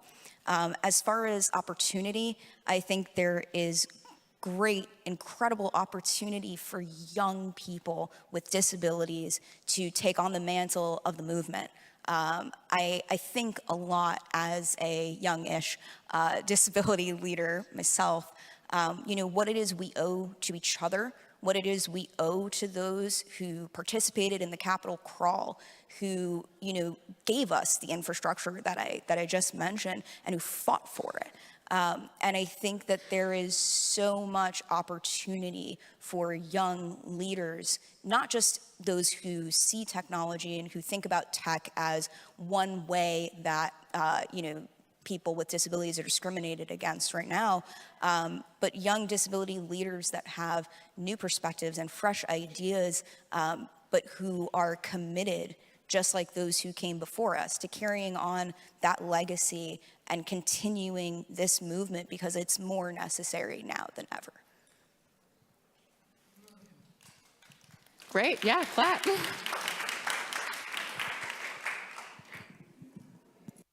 So I had started by saying that I'm not an expert in this field, in this space of disability, but what I have been doing is listening to many conversations, engaging with various stakeholders and learning. And my default is statistics, because one of the things that I have been hearing and learning about, whether it is disability as an identity, defining how do we define disability, the tapestry across the disability landscape is many and varied. And we need more statistical data. Coming from the Census Bureau, of course I would say that, but we definitely need more statistical data and better data that fills in the gaps of the questions that we need to have answered about disability. And so statistics is telling us who we are in this country. And we need to make sure that we are filling those gaps for this community so that policy, programming, the funding that goes to those programs, make sure that they are using the most comprehensive data set around the disability community possible. And so that's what I would say is the opportunity here and now, is to continue to fight for more data across the landscape. That's something that we definitely need. And last, Ines. Hi. I'm going to having trouble. I'm going to come at it from a little bit of a different angle. And as I talk to different communities across the country, I realize that it's so hard to keep track of everything that's happening here. We had 4 major pieces of legislation come through these past 4 years with an enormous, over $3 trillion of public dollars going across the community in different ways, whether it's infrastructure or trying to launch the next industrial revolution. There is major changes in the global economy, and we have made enormous investments on trying to make sure that those new opportunities stay here at home. So whether you hear about chips and AI and critical technologies and how do we keep those jobs at home, you heard the secretary talk about it. We're at such a critical moment. If you leave with nothing else, understand this moment, the urgency of it, the exponential change that is upon us, and the amount of investment that's going to take about 10 years to materialize. Just, for example, Internet for All, our attempt to make sure there's broadband, accessible internet with access in every state, in every territory across our nation. That's just one thing. There's so much more happening. We are creating the future. And my invitation to you is to understand what we're trying to do so you can co-create it with us.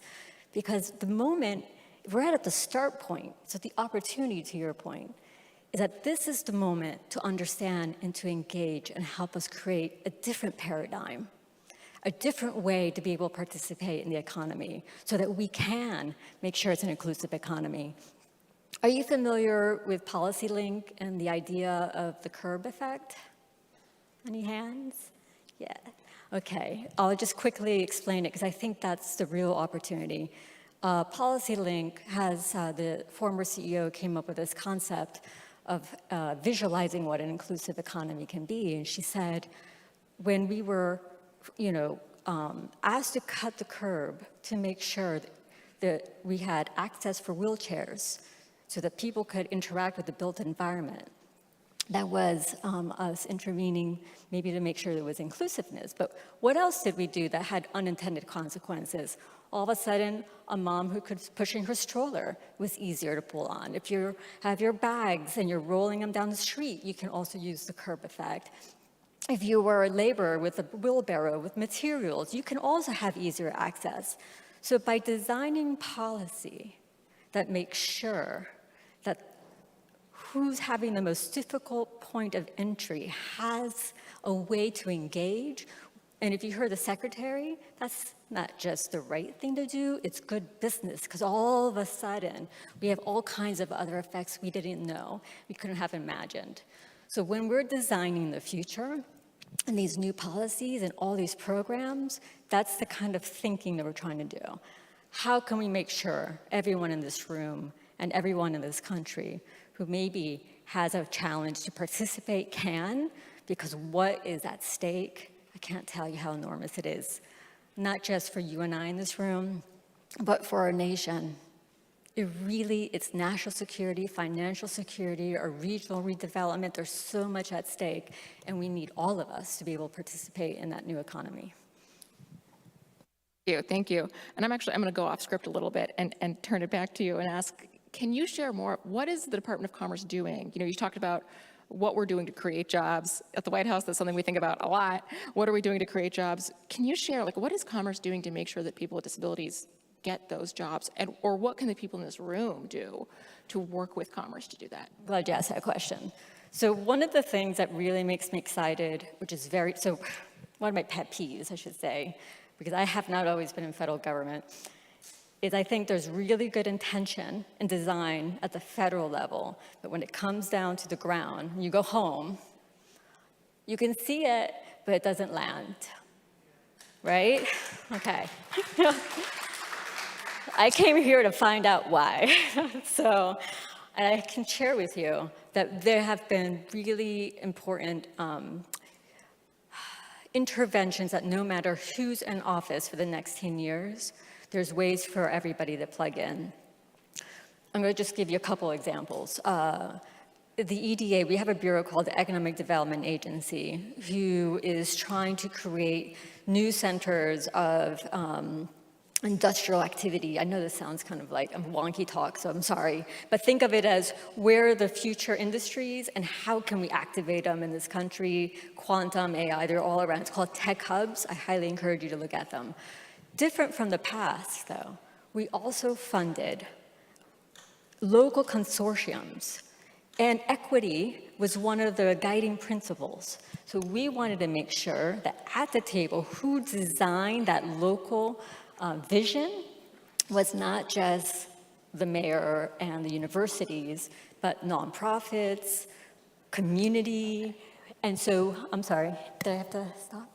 I'm going to hold us for a second here because someone is telling me that the captions have stopped displaying behind me. Can someone help us get that back up and running?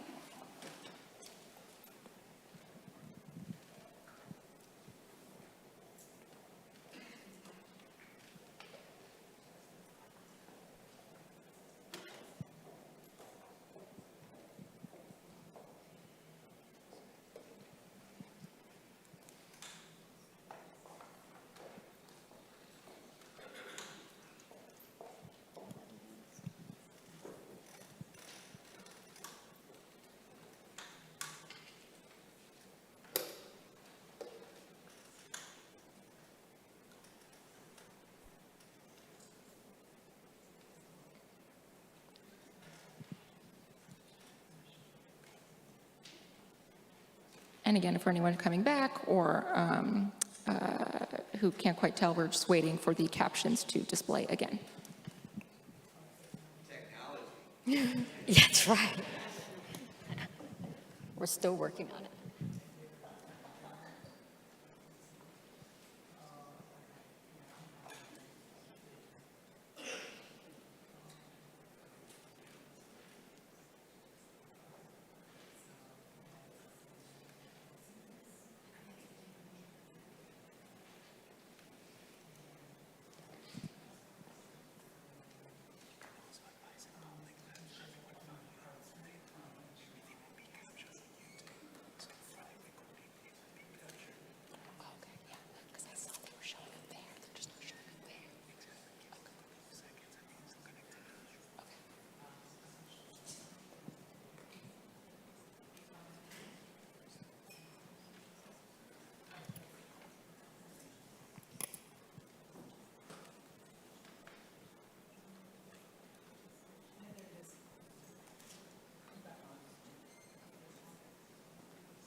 Are we back? Yay! Okay, I'll wrap up my answer really quick since that took a minute. Let me just back up for a second. So the other big thing, that wasn't just a lot of money coming down in resources, but the other big thing was two things, actually. 2 executive orders on equity, so making sure all our dollars are really being more thoughtful on how they're showing up in places. And the second one are places. Really taking bets on instead of sprinkling goodwill, like going deep in places. So the way we've designed our policies, to answer your question, is that there's on the ground local consortiums. So go home and look up Recompete, which is around employment and jobs, Good Jobs Challenges, which is about building out the infrastructure to help you access jobs of the future. Look at Build Back Better Regional Challenge and where those happen, and tech hubs in particular.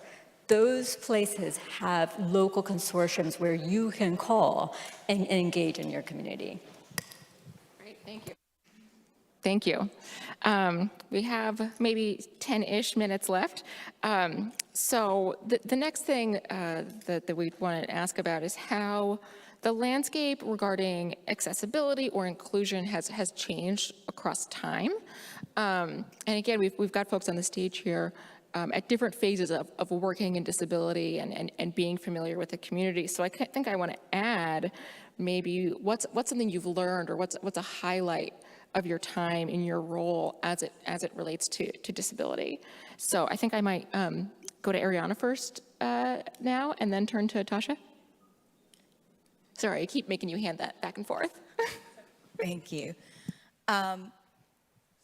So on one hand, I would say the biggest change that I've seen thus far is really an enhanced focus on digital accessibility.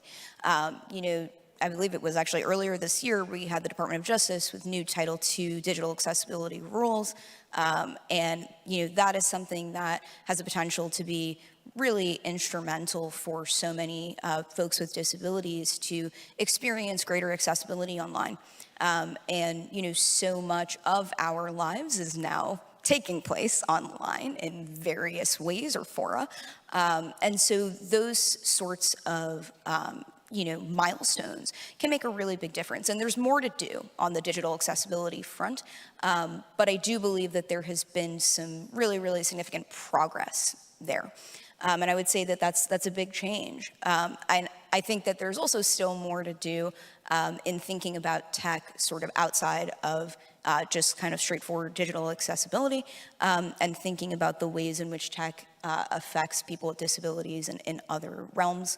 And I would say that, you know, a highlight of my work is really getting to be in this community and getting to talk to folks in this community just about their lives, how tech impacts them, and then sort of thinking about potential ways to mitigate it. I consider myself to be extremely, extremely privileged to be in this community because before I could have disability pride in myself, I had pride in this community. And so I really am, I consider it a privilege to be here in this space, but also in this community, and it's not one that I take for granted.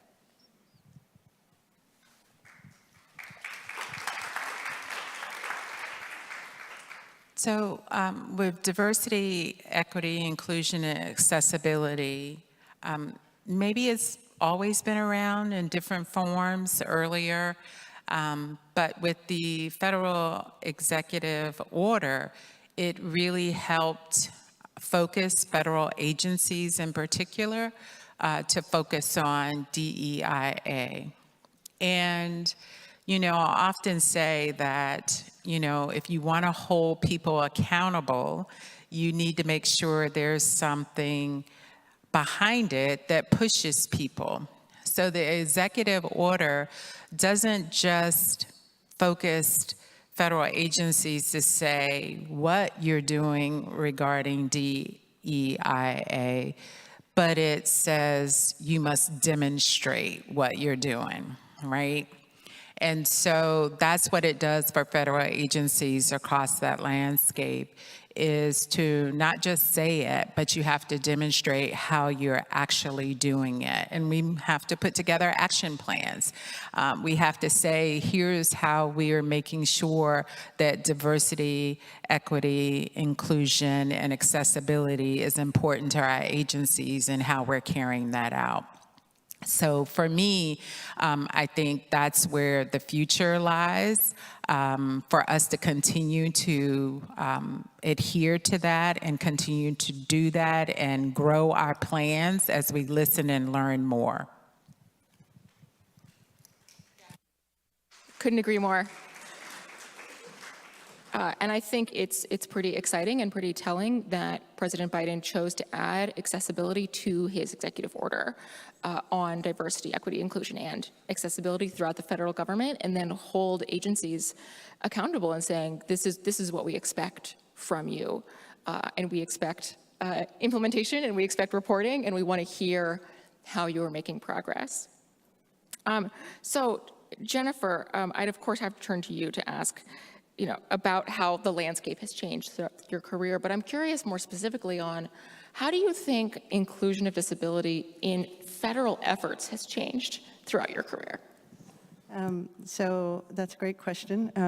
I would say certainly the landscape has changed dramatically since I started. When I started, there was not a lot of accessibility. There was not a lot of inclusion. I was in Pennsylvania. We had to sue Philadelphia to make the sidewalks accessible. Then we sued Pittsburgh to make the sidewalks accessible. There was, the buses were mostly not accessible. We weren't even thinking about things like web access at the time. Olmstead was not something that was taken that seriously. That was, of course, later. But once that happened in the Supreme Court, it took another 10 years or so for that really to get momentum. Now I think so much has changed. There are so many opportunities that we see. I think you don't even think about the ways that you can fix things until you encounter the barriers. And so now we're thinking about web access and EV charging stations and all of these things that, were not a thing when people passed the ADA. So certainly there has been enormous change.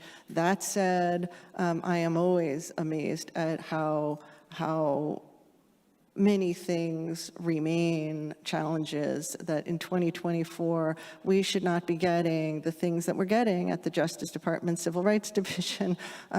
We should not be seeing these things. We have a long road to go. In terms of, how the federal government has incorporated people with disabilities, certainly I think one of the most significant things is just the attention to having disability representation, to having people with disabilities in the government.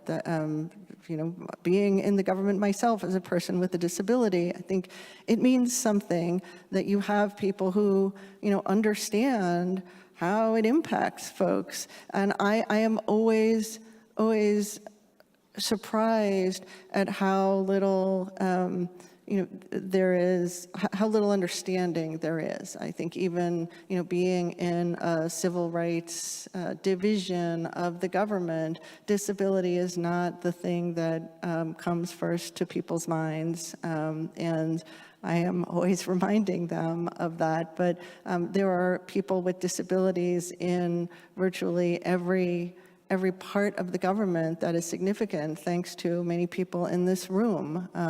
And it matters. It matters in terms of, understanding the experience. And I think that is something that, we've seen now on a much greater scale than in the past. So much. And we are coming up on noon, and that means lunch, so I don't want to stand in the way of that. So I think I'll turn it back to Andres to tell us what to do next. Can we just give a big round of applause to this incredible group of public servants? Tasha, Jennifer, Inez, Ariana, and Rachel, what an honor to have you here at the Department of Commerce for our first ever National Disability Summer. May God bless you, and we hope to see you soon at another panel and more breakout sessions. Ladies and gentlemen, at this time, can we also recognize our amazing interns who are just waiting to help you? So, at this time, we're going to make our way from point A, the auditorium, to point B, the cafeteria. It is located at the B level, just one floor down. The cafeteria is right underneath us. And our amazing interns will walk us through this from the hallway to the elevators for those with wheelchair accessibility. And anyone else who's willing and able, you guys can take the stairs, and they will show you the way as well to the stairs. The food is ready, and it's really good.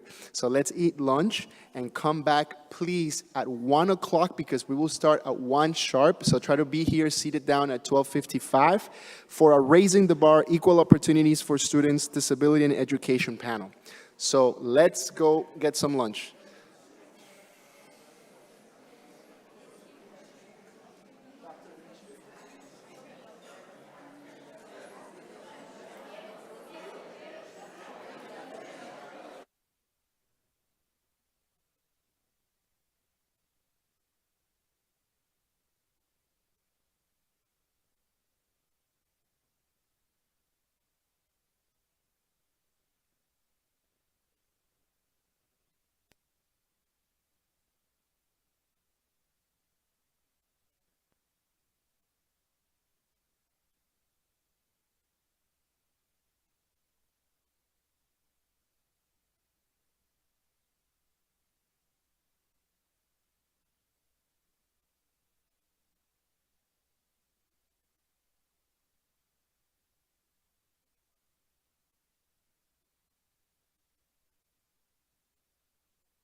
two over there. I'm going to put that over there with Kim.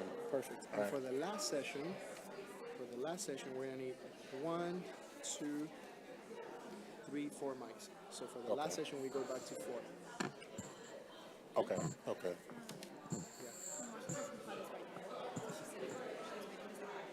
Oh, wonderful. Yeah. Awesome. Exciting. So I'm gonna introduce you.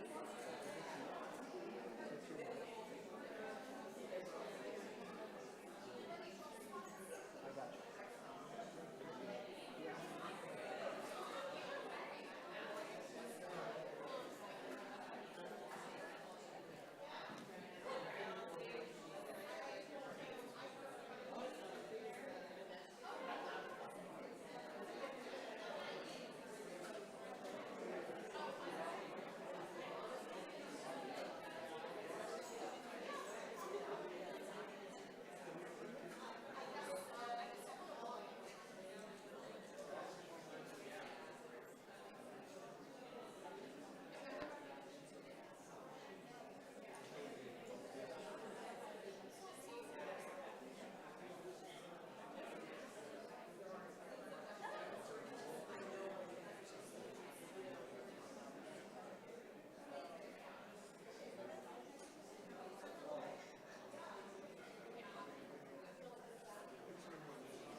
Keep tapping. It will work. He just went, the man who was here, he just went back up, so he has to turn it on.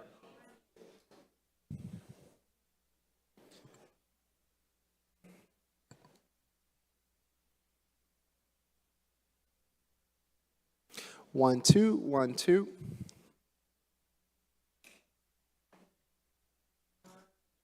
Jennifer, can you tap again? Hi. Awesome. Good afternoon, everybody. Thank you so much for joining us for this amazing lunch brought to us by the American Association of People with Disabilities and the Ford Foundation, whom we're very thankful for.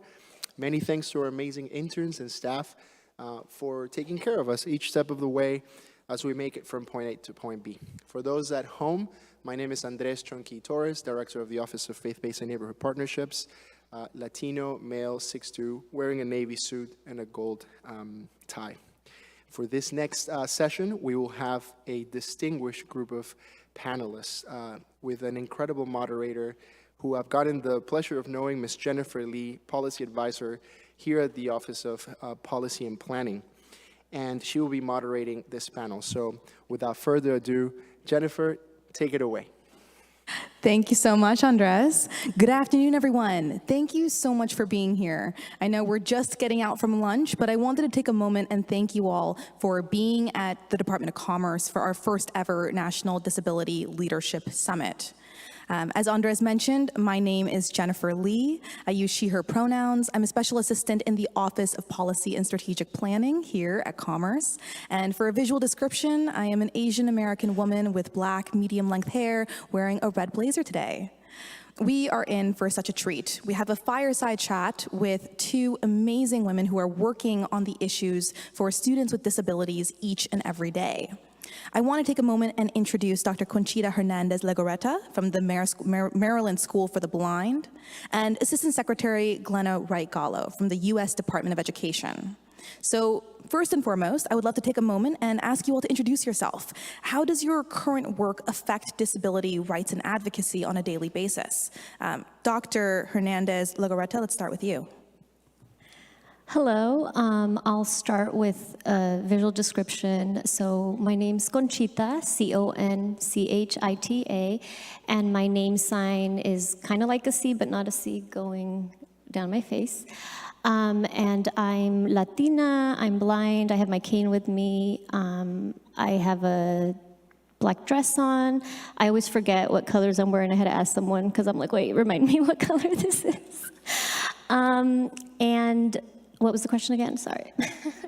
Just how your current work intersects with disability advocacy and rights. Okay. So I work to support students with disabilities in different areas. A little bit about myself. So I grew up in Northern California, and I'm originally from Mexico, and I was undocumented, an immigrant. My parents didn't speak English. And so because of that, I did not receive the services I should have received in special education. And even though Northern California is the birthplace of the disability rights movement, my community was not included in that at all. And so that drives me to want to support students with disabilities and their families, specifically those that are marginalized, that don't speak English, that are immigrant, that don't understand how the system works. A thing I tell families a lot is the school isn't doing you a favor, it's your right. Especially families that come from other countries, and they're like, oh, we're just so thankful that the school is doing the bare minimum, providing something. And I'm like, no, that is not good enough. Just because the comparative is nothing doesn't mean that we shouldn't be providing stuff to students. So I really focus on supporting families, making sure that they understand what the law is. It's so hard to hear myself echoing, sorry. The law is nothing if it's not being implemented on the ground. And so IDEA provides a lot of supports and services and makes sure that families are included in every step of the way. But the reality is, if a family does not understand what their rights are, if they don't understand that it's a legal document that they are agreeing to, if they don't understand that they have a right as a parent to be a part of it, and if they don't understand that they are the most important member in that IEP team, then it's very difficult to implement a quality IEP and quality services for those students. So my focus is really, how do I support students? I do research now as well around marginalized students, so students that are Spanish speakers, students that are from communities of color, that maybe don't have the resources they need. So doing research to support the data of what our students need, and then educate families on what their rights are and how we can better support them so that students understand the system, parents understand the system, and then that they get connected to the disability rights community, because it's not enough to understand the law and understand your rights, but then for many of us here, sorry, the light is just, for many of us here, what changed for us as people with disabilities was meeting the disability community and being empowered by that. And so bringing students to that empowerment is such an important part of self-advocacy and part of the transition process for students with disabilities that are in that 16 to 21 age range, so that they can advocate for themselves and join our community. This is Jennifer speaking. As a former student with a disability myself, that kind of advocacy makes a world of a difference for our community. And thinking about the next generation and thinking of the ways in which we can provide those accommodations goes such a long way. Assistant Secretary Wright Gallo, I'll pass it over to you to introduce yourself now. Thank you. I'm excited to be here. Glenna Wright Gallo, and I am a middle-aged white woman with brown hair, shoulder-length brown hair, wearing a black and blue suit, similar to a bruise. Yeah, sorry, you're going to remember that, right? One of the things that I think about frequently is that the work that I do is able to champion and further the work of Secretary Cardona's Raise the Bar, Lead the World initiative for public education, in which we look at the changes that we need to make to the system to achieve academic excellence, boldly improve learning conditions, and expand global pathways to career. The work that I do, though, is specific to the fact that when we have expectations for all students, we hold those same expectations for our children and our students with disabilities, which means that we provide the additional supports and specialized instruction that they need so that they can achieve those same outcomes rather than decreasing our expectations or lowering their opportunities or pathways. And so the work that I'm doing at the Department of Ed for OSERS, the Office of Special Education and Rehabilitation Services, impacts individuals with disabilities of all ages. From OSEP, the Office of Special Education Programs, which provides services under the Individuals with Disabilities Education Act, to our infants and toddlers and school-age population, to the work done by Rehabilitation Services Administration, or RSA, under the VOC Rehab Act, looking at pathways and supports to competitive integrated employment. As you've heard from everybody on the stage, we are all individuals with disabilities, and that definitely impacts the way that I work and the way that I see the work, as well as the perspective that I bring with me. That I also was a student with a disability. I'm now an adult with a disability. I'm the parent of 2 young adult women, both of whom have disabilities. I'm an educator. I almost say former, and then I realized that once an educator, always an educator, which my husband would also agree with, having lived with me. But I bring all of those perspectives to the work that I do, the way that I look at situations, the way that I view equity, the way that I identify the barriers that we need to remove and the supports that need to be put in place, and the way that we need to work together to improve a system. This is Jennifer speaking. On this stage, we have the incredible opportunity to witness how education policy manifests itself at different levels of the government and our stakeholders, and witnessing what kind of change we need to witness happen for the future of our students with disabilities. And so my next question for you is, considering the obstacles that our students with disabilities face in schools currently, what are some of the top policies and programs that you all have pushed for to address those challenges so far? Okay. So I'm going to talk about 3 main areas that we're focused on from Ed. The first one is addressing the personnel shortage. So here we have a significant shortage, a multiple decades long shortage impacting special educators for students of all ages, early intervention providers, interventionists, as well as VOC rehab providers.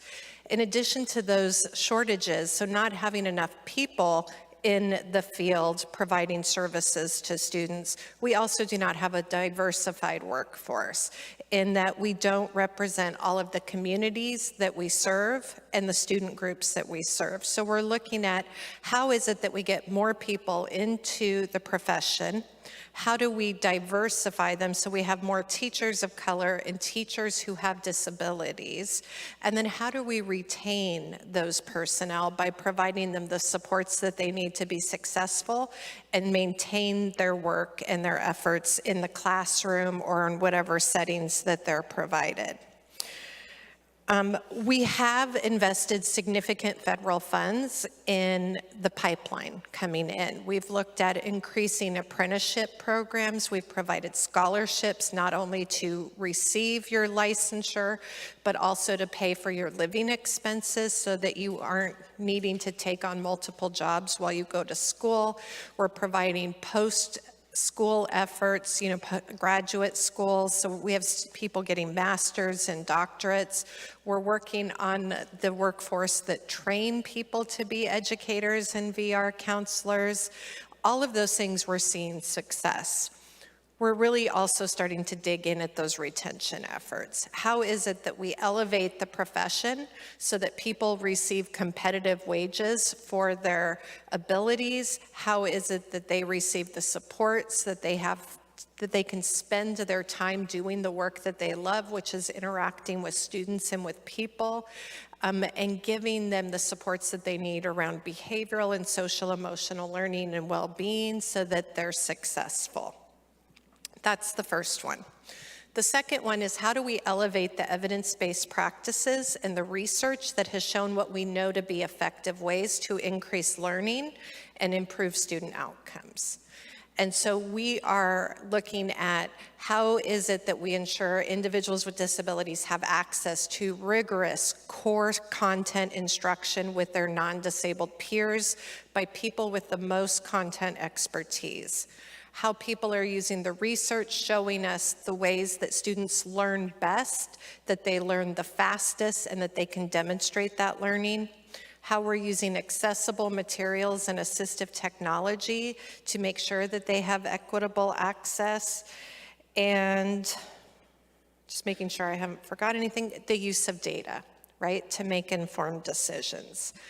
And then last but not least, we're going to go right to one of the main purposes of IDEA, which is how do we ensure that students have success to prepare them for further education, employment, and independent living. So we're really focused on that transition from school to post-school outcomes and looking at how do we use partnerships with multiple agencies, partnering around the Department of Labor, Department of Commerce, all of those federal agencies, state agencies, including education, workforce, and VR, and really focus on pathways to post-secondary success, whether it's a 2-year college, a training, an apprenticeship, a 4-year university, or a career that meets their preferences and interests.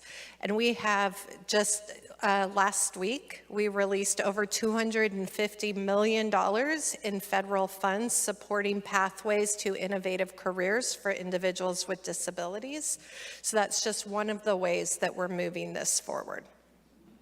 This is Jennifer speaking. Clearly, there's no shortage of the kind of policies that we're working on here at ED and in the federal government. Dr. Hernandez-Legarreta, I'll pass it over to you to talk about the policies and programs at the top of your mind. Yeah, I love kind of that framing because it's like, how does that work on the ground level? So one of the things that I really do is working with families and schools so that they understand the policy coming down from the federal government and so that they implement it. And so when I was in Maryland in my role a couple months ago, we were able to start a teacher education program for teachers of the blind. There's a huge, huge shortage. And I started the project. We were able to graduate 15 students and have them commit to working in the state for 3 years post-graduation, and they're all employed and they're working across the state. But really, I'm gonna come back to the focus of parent engagement. Parent engagement is shown, to have high outcomes for students with disabilities and students in general.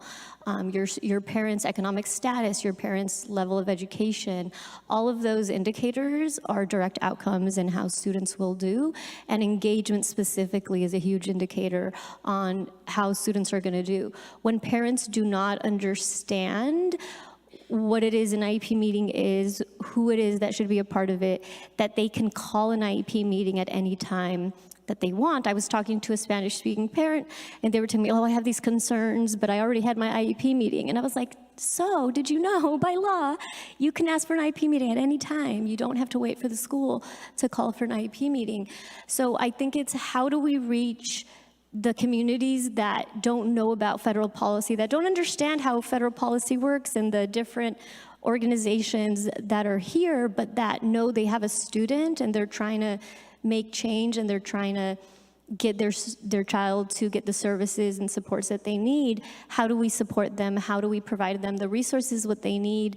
And when we talk about language access being kind of all-encompassing, so ASL interpretation, captioning, but then also language in terms of interpreting for events in different languages, the English learner or multilingual learner population is huge and it's growing, and it's impacting special education.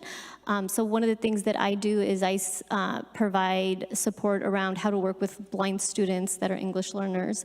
And teachers are at a loss. They don't know what to do because that population, it's so vision focused, like it's very based on pictures in order to work with them. And so how do you kind of change some paradigms of how teachers were taught how to work with students so that they can think of innovative and new ways? And also, how do we bring educators into the disability rights movement? The amount of special educators that I talk to that don't even know that the Capitol crawl happened. They don't even know about all of the community that's in this room. They don't know about the leaders in the disability rights movement. Like, to them, it's completely new information, and they are directly working with disabled students. And so their biases and their misconceptions about disability are informing the generation to come. So how do we educate those teachers to understand that disability rights are civil rights and that it should be part of a curriculum just in the way that we learn about other civil rights groups, and making sure that everybody is able to take part in that IEP meeting, and is able to also be part of research, and research being done by disabled folks who can be a part of it. But I think really the parent engagement piece is vital in order for any legislation to really be on the ground being implemented. Absolutely. And as we think of the tension between what our federal government is providing in terms of educational support for our students with disabilities, even across the gap when we think about what parent engagement looks like and how this is being executed on the ground, this is the point in which we really rely on you all in the audience to think of how stakeholders from all across the country get more involved in the education of our students with disabilities. Disability can happen at any time, and I think students with disabilities especially, that range of time extends so far. And so no matter where people are at in their disability journey, we can think critically about ways to support them. And so my question for you all is then, what advice would you share with change makers on the ground, like those in this very room, in terms of advocating for disabled students and a tangible step that they can take today?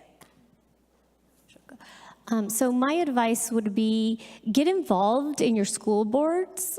It is a vital time to have voices heard, to be a part of community conversations.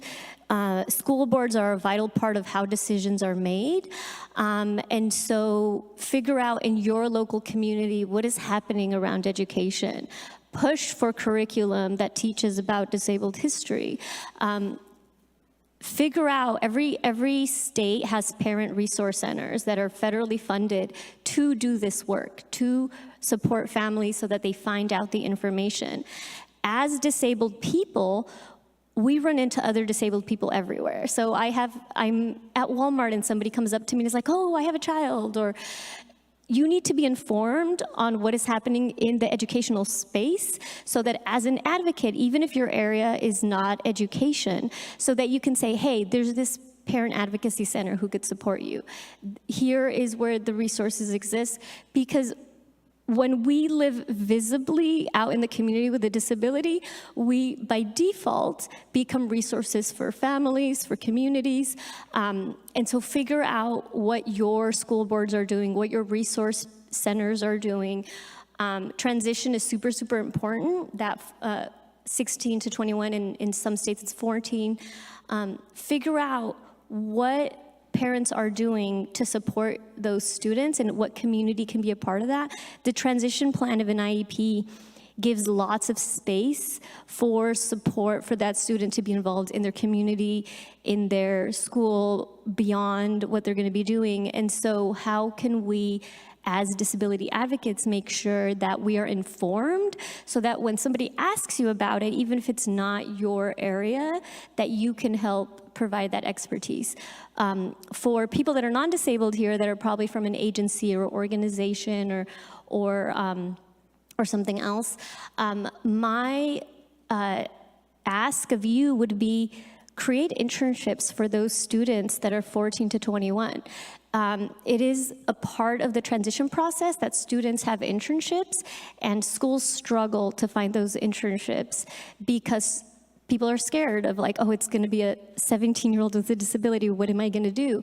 And so we need more employment internship opportunities for our transition age students in every aspect of the community so that they can have that work experience.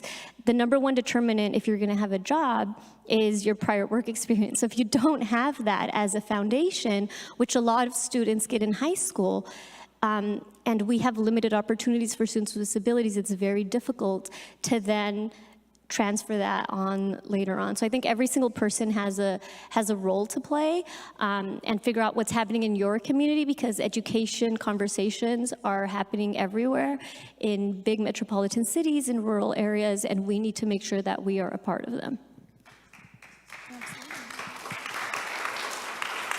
Thank you, Dr. Hernandez-Legarreta. And Assistant Secretary Wright Gallo, I'll turn it over to you. I completely agree. In the United States, 1 in 4 of us adults has a disability, which means if you're not the one with the disability, it's someone that you know and love or a close neighbor. That to me tells me that we need to set up society to deal with the unique characteristics of each of us, whether we're talking about our youngest learners, our youngest children, all the way up to our elders. With that, I think we need to start by always presuming competence, and that's something that's easy to say and more difficult to actualize. And so we really have to examine the decisions that we're making and any potential biases that we're bringing, that we've learned or that we've ingrained, and look at the decisions that we're making to make sure that we are adding supports and reducing barriers, not reducing or removing expectations for individuals with disabilities. Last but not least, I agree with my colleague that collaboration is the key, right? Parent engagement, family engagement, engagement of the disability community is needed for us to make policy and practices that meet the needs of all of our members. But it's not enough, it is not adequate to simply invite someone to the table to have that conversation. You have to actively plan for them to be involved. You have to make sure that they have the knowledge that allows them to participate in conversations, to provide expertise, to answer their questions. And that is more difficult to do. Right? It is not about just having a seat at the table. This is not about just access. This is about full integration, inclusionary practices, and creating a just and equitable society, which takes all of us changing the way that we do things, our practices, how we fund programs, and how we allocate services, along with high expectations. That's what I'm asking from you. Wow. Let's give it up for our speakers. On behalf of the Department of Commerce and the Office of Policy and Strategic Planning, this is a topic that we care so deeply about, and we know that we look forward to hearing from you all in the audience to continue this conversation even beyond this panel. And so with that, let's give one final round of applause to our speakers today, Dr. Conchita Hernandez-Legarreta and Assistant Secretary Glenna Wright Gallo. Wow, another round of applause for this incredible group of public servants. Assistant Secretary Wright Gallo, Dr. Conchita Hernandez-Legarreta, and Jennifer, what an honor to have you today. At this time, I'm going to ask our amazing interns to help us transition into our Federal Partnership Opportunities panel. I'm not supposed to have favorites, but man, you're going to enjoy this one. This is the bread and butter. This is the substance. This is what you came here for, to hear from our directors and our DASs. So we've gone from our lighthouse point of view, right, to what our assistant secretaries are doing in their agencies. Now we're going to get into the substance of these programs. So take notes of the links and the resources that are going to be shared. For those following us from home, just allow 30 seconds for our stage to be ready. And I will go ahead and invite our friends from the U.S. Patent and Trademark Office, AmeriCorps, Census, the Department of Education, the Department of Labor, Health and Human Services, and the Department of Housing and Urban Development. So please give me 30 seconds until we're ready.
Okay, and Yash, and now we're gonna grab those mics from Kimla.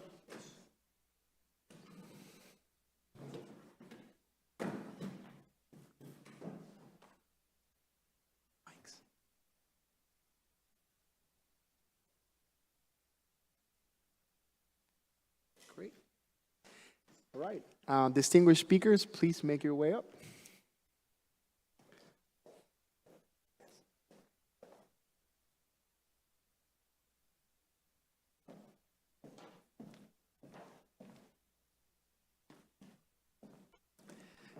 The mics will already be on, so you guys just have to go ahead and speak into them, okay?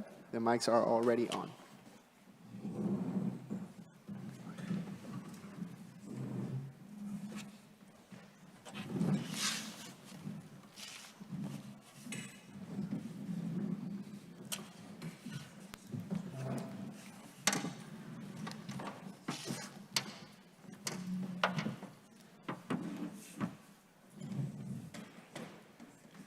All right, can we start with a big round of applause for our interagency partners? So, ladies, wow, I was gonna say gentlemen. What an honor to have you here today for this Federal Partnership Opportunities panel. You know, the goal, the objective of this panel is so that our distinguished guests can walk away with real resources in their hands, and that after this meeting, they can pull you aside, you know, for some pull-aside meetings in the conference rooms or in the mini fair and make those connections with you and your organizations. So how about this? Let's start introducing ourselves and the work that led you here, and tell us a little bit about your agency or your office and the incredible work that you do. And then after we're done with those introductions, this is your opportunity to say your piece, your elevator pitch. And after that, we'll start with the other questions. Cool? So who do we have here today? Miss Mary Fuller from PTO. Yes, is this on? Great. Hi, my name is Mary Fuller. I'm the director of the Western Regional Outreach Office for the United States Patent and Trademark Office. You heard from our deputy director this morning, and he talked a little bit about the Abilities Project. I started with the United States Patent and Trademark Office, I'll call that USPTO from here out, about a year ago. In fact, it's a year ago next week. And when I started there, the undersecretary asked me to perform a few miracles. One of those miracles was to bring more people into the innovation ecosystem who were not currently participating or who might be participating at a lesser level than they should be. I looked around and noted that when my colleagues were making presentations and engaging with the public, there were people with disabilities who were not able to hear, access, or engage with the information, and there weren't very many people with disabilities trying to engage with us at all. So, you just heard the statistic. 25% of Americans have a disability, 18% of Americans have a severe disability. What a great opportunity. That is how the Abilities Project was born. Today, we have a committed Tiger team of people across our agency working really diligently to bring this vision to light, to make USPTO materials more accessible to people with disabilities. And I forgot to introduce myself visually. I am a short white woman, 5'1", blonde hair, it's dyed. I too have a bruise-looking outfit on, blue and black, and yeah, that'll do it. Also, I have shoes on that I really like, but you can't see them. Thank you, Mary. Good afternoon, everyone. My name is Yumi Escalante, and I am with the U.S. Census Bureau. I am also petite, Black and Asian American woman. My hair is light pink, but my roots are dark because it's time to decide a new color.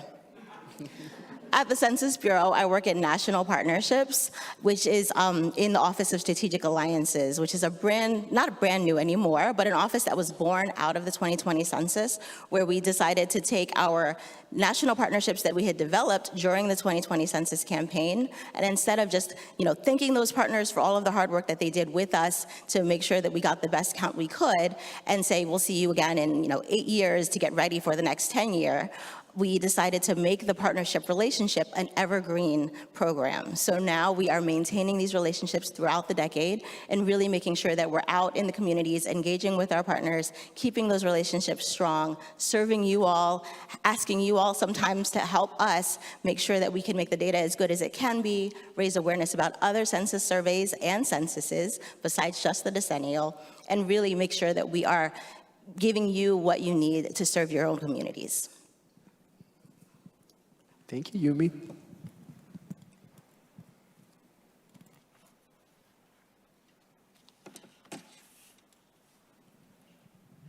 Hi, good afternoon. My name is Kristen Reinhardt Fernandez, and I'm so pleased to be here from the Department of Labor's Employment and Training Administration. And in the Employment and Training Administration, I work in the Office of Apprenticeship. I've actually been in this role about 9 months, and it was so delightful to see Assistant Secretary Wright Gallo from the Office of Special Education and Rehabilitative Services, because that's where I spent my time the past 15 years in the Rehabilitation Services Administration. I want to thank the Department of Commerce for the invitation for the Department of Labor to be here, and thank you to our American Sign Language interpreters today. I am a Caucasian female of Italian descent, and I am also petite. My license does say 5 feet tall, so we'll leave it at that. I am wearing a cream color blazer today with purplish reddish pants.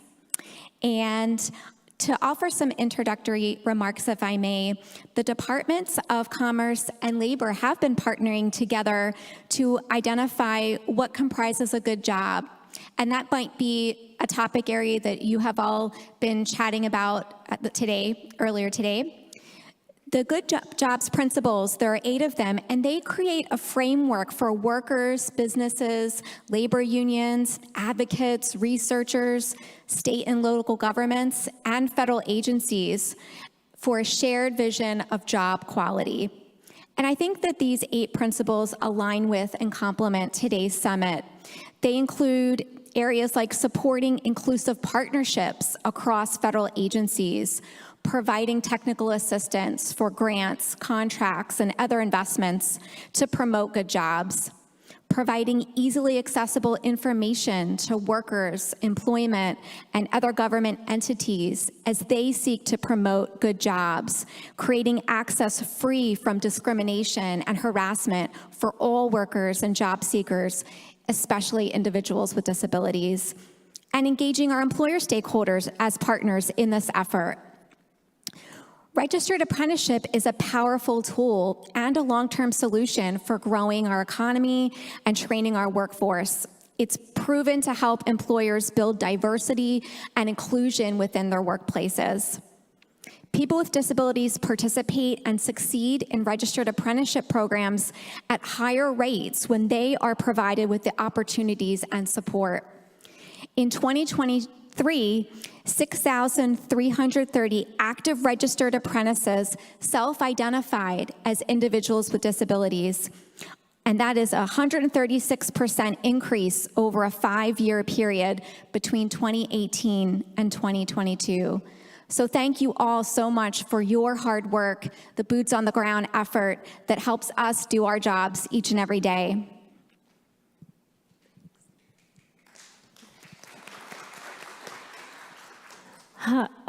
Hello, good afternoon, everyone. Thank you again for being here, for the work that you do on behalf of your communities every day. I serve as Deputy Assistant Secretary for State and Local Outreach at the Department of Education. You've heard quite a lot from my colleagues today about the work that we do at the department, but I do just want to share a bit about what my team does. In terms of the visual description, Mendoza is my married name. I am a white woman with medium-length brown hair. I'm in a navy blazer and a navy plaid trouser today, and wearing pearl earrings. I came from state government. I started my career as nonpartisan staff for the Kansas legislature, where I worked on education policy. I came to the department because I saw at that level how essential it is for us to incorporate every stakeholder in developing and implementing policy. So my team has two components, state and local engagement division, where we work with our legislators, our governors, our mayors, our state and local leaders, and then our national engagement division that works with national level policy organizations and advocacy organizations. We also have staff who specialize in rural engagement and family engagement. So Dr. Hernandez's comments about family engagement strike particularly close to home. That is something we absolutely prioritize. Our job in two big buckets is to get information out to stakeholders and then to collect feedback and to incorporate that into how we develop and implement policy. So I like to say that you all are the best barometers of whether our best efforts are really meeting the mark. We can't know without your feedback whether what we intend to do is actually being accomplished, and I think that's especially true. We just don't know what we don't know sometimes for the disability community. Particularly poignant for me as we heard from many military connected students about the issues that they're facing in transferring an IEP, for instance, when they switch schools, and how the delay in getting that IEP transferred can cause a delay in receiving essential services. So it's really like those conversations, those light bulb moments that help us know where we need to focus our energy and our talents. So that's just a little bit about what we do, and looking forward to the rest of the conversation. Thank you. Hi, my name is Katina Washington. I'm from the Department of Housing and Urban Development, HUD. I'm going to give a visual description. I am also petite. I have on a plaid brown jacket today. My hair is pulled back, gold earrings, and green pants. I work in the Office of Housing. It's going to be a long title, so I'm so sorry for this. And in the Office of Multifamily, in the Office of Asset Management, Assisted Housing Oversight Division, and Grants and New Funding. I'm so sorry. HUD has offices on top of offices, so I apologize for that. Specifically, my office, we give out the money. We give out for the direct development of housing for older adults and persons with disabilities. We're one of the very few offices that provide actual grant funding for actual construction of housing. Most of HUD, we do the rental assistance, but my office, we give out grants. We have two sides. We have our big legacy programs, the Section 202 program and the Section 811 program that specifically provides housing for persons with disabilities. And then we have our residents and services team that provides grants to service coordinators that coordinate the service directly at our properties, in our HUD-assisted properties. We also have a tenant advocacy grant that we provide funding to tenant organizations. And then we also support families at our properties as providing the Family Self-Sufficiency Program that coordinates services at those family properties. That's what I do. We give out the money and to support the development. But over the last decade, HUD has really come into our partnership and understanding not just providing housing, but also understanding that services are just as important to support our residents in the long-term stability in housing. And so as we get in this conversation today, I'll talk more about those partnerships that we have. Thank you.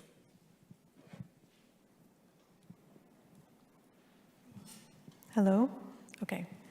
Good afternoon, everyone. My name is Amelia Ryba. I am the Disability Program Manager at AmeriCorps. Specifically, I work in the Office of Diversity, Equity, Inclusion, and Accessibility. My pronouns are she, her, and for a visual description, I am a white woman with wavy brown hair, wearing a black mask, and I'm wearing a lot of black, and red and blue. And I also have nice shoes on today that I like, but you can't see, but they are also blue. So AmeriCorps is a federal agency that connects people with opportunities to serve their country through volunteering and national service. Every day in communities across the country, AmeriCorps members and AmeriCorps seniors volunteers work directly with national, regional, or local nonprofit and community organizations to meet critical community needs. At AmeriCorps, we strive to unite, strengthen, impact, and lead communities we serve through partnership to bring out the best in America. I'm excited to be here today to share the work of my colleagues at AmeriCorps and the hard work in the communities we partner with who work to uplift and create opportunities for people with disabilities every day. Good afternoon. My name is Jennifer Johnson, and I am the Acting Commissioner for the Administration on Disabilities, which is in the Administration for Community Living, and we are part of the U.S. Department of Health and Human Services. I want to thank you for including us on today's panel, and really excited to be here to share more about the great work I think we do within the Administration for Community related to people with disabilities. Just to share a little bit about the Administration for Community Living, we were created 12 years ago with a mission to ensure that all people, regardless of age, disability, or level of support need, can live and fully participate in their communities. So what we do is we really bridge the common interests of people with disabilities and older adults to make sure that they have the supports they need to live well in the community.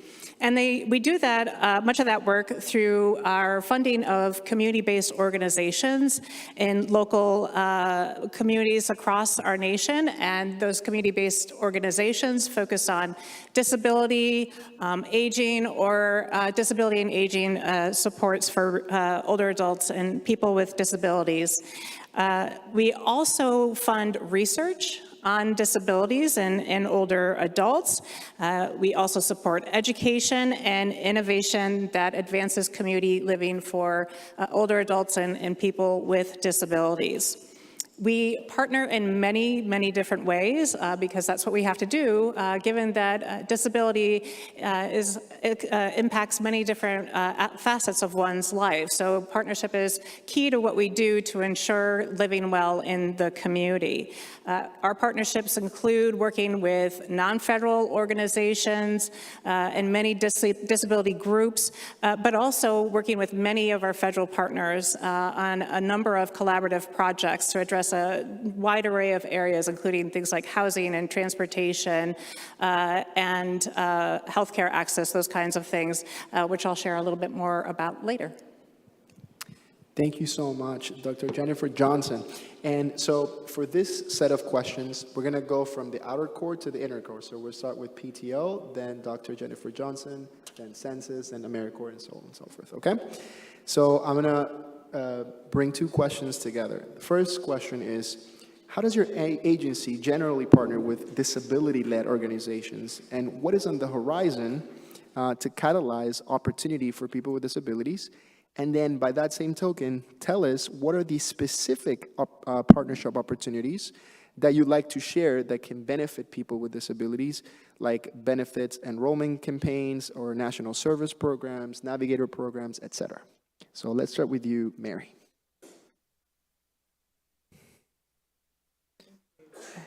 I think it's not, is it on? Yay, okay, all right. So that was a lot of question in one place, so I'll do my best to give a succinct answer, or as succinct as I can. First, the USPTO partners with organizations primarily in three areas. First, as job seekers. Second, our internal organizations and constituencies. And third, our external stakeholders and partners.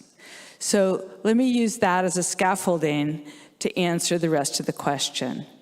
As regard to job seekers, well, we make every effort to find highly qualified job seekers from every segment of American society.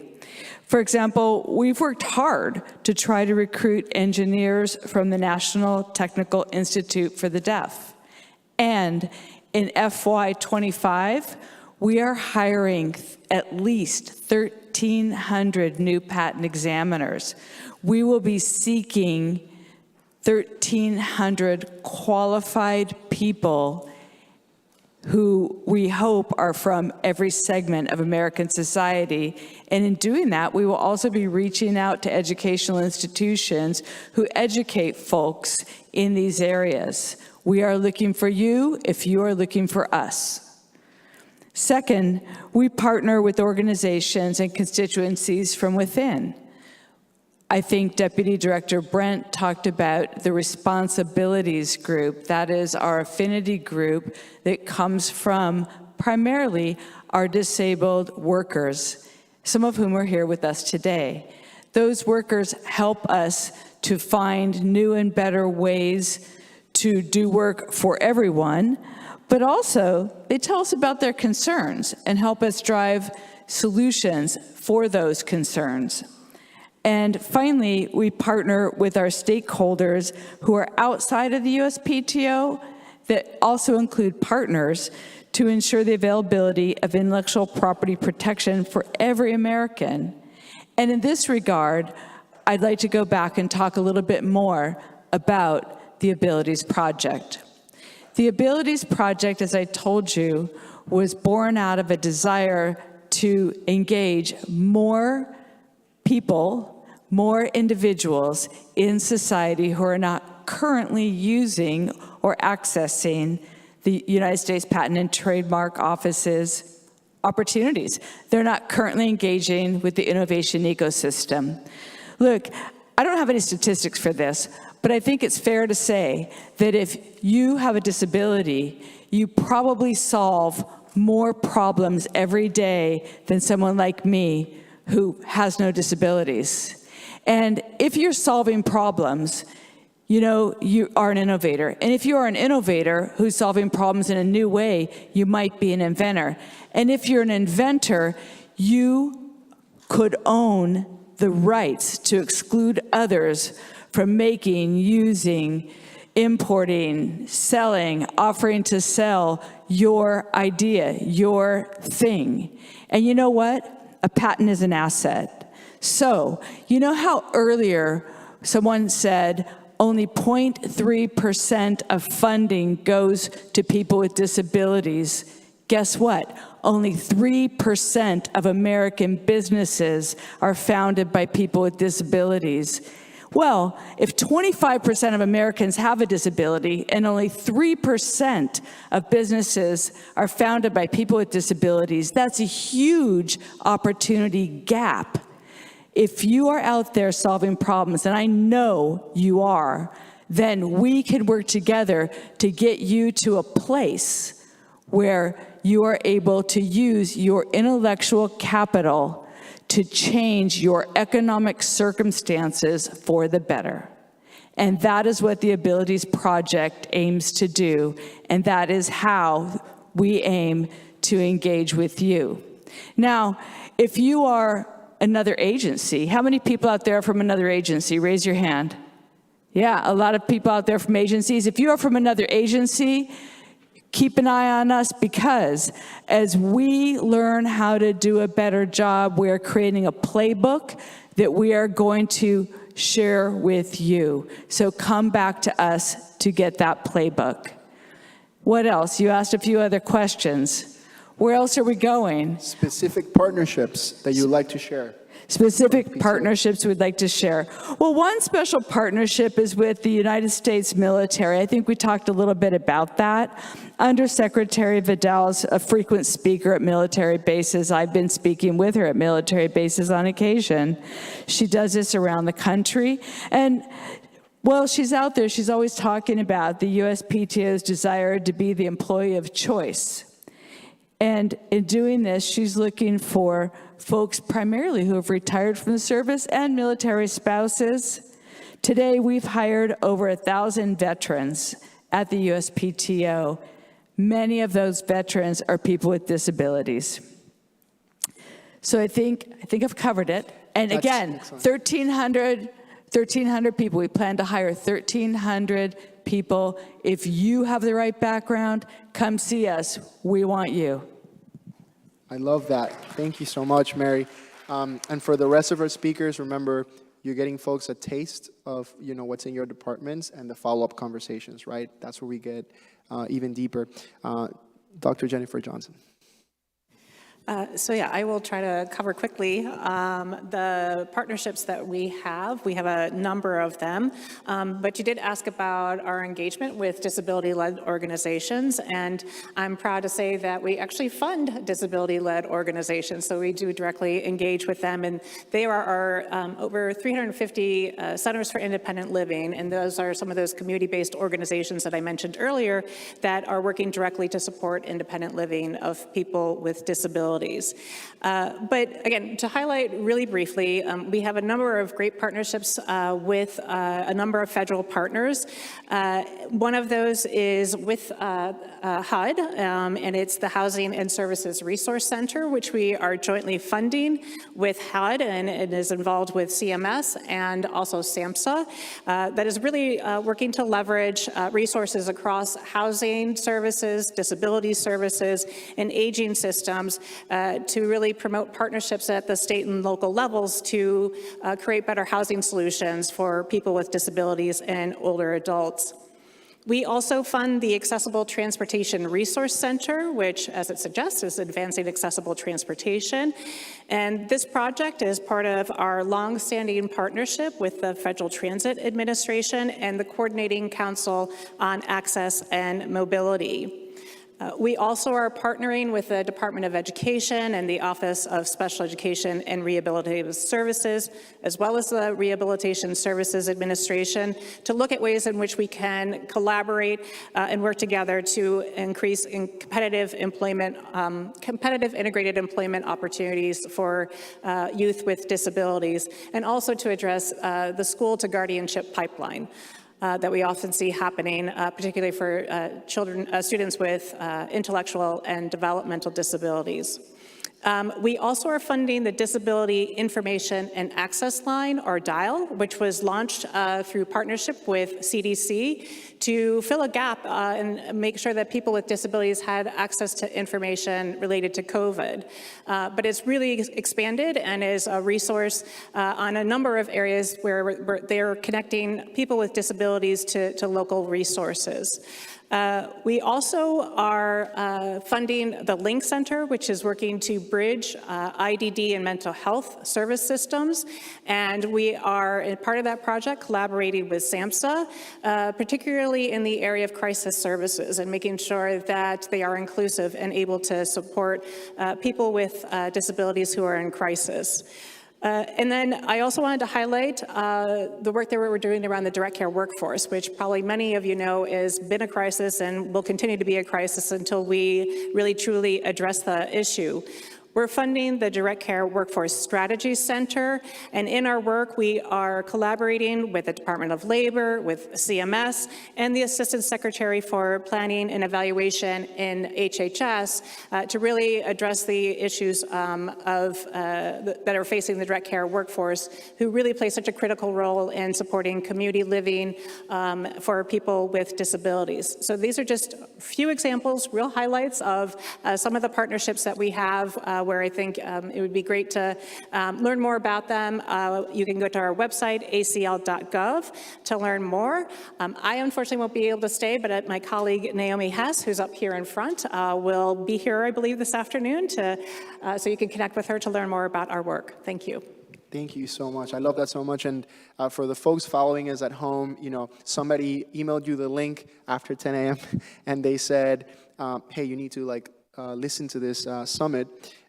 You can email us at commercefbmp@doc.gov, and we'll make available to you the same information, the same readout that everyone here in the audience is going to get post-event, because everybody will have the opportunity to see who participated and reach out to those respective offices. So thank you so much, HHS, exceptional work. Yumi.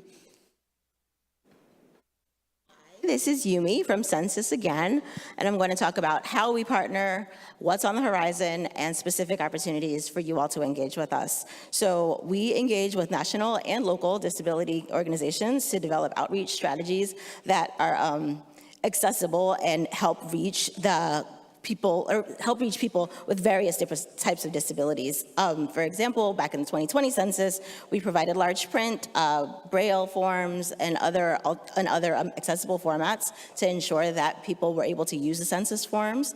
We also provided an ASL video that was basically a walkthrough of how to complete your census form. We recently learned from some feedback that it wasn't promoted as well as we thought it had been, so not enough people were aware. We are constantly listening. We are constantly trying to figure out what we can do better, what messages aren't connecting with the communities that we're trying to reach. And then to make sure that we got the most accurate count that we could and to make sure that it was a fair count, we created a lot of tailor-made webinars and workshops and attended community events to really try to get into the community and bring awareness to the 2020 census. But looking to the horizon, which is 2030, we are continuing to rely on our partners. If you're not a partner yet, please partner with us. We rely on our partners to be trusted voices, both in and for your communities.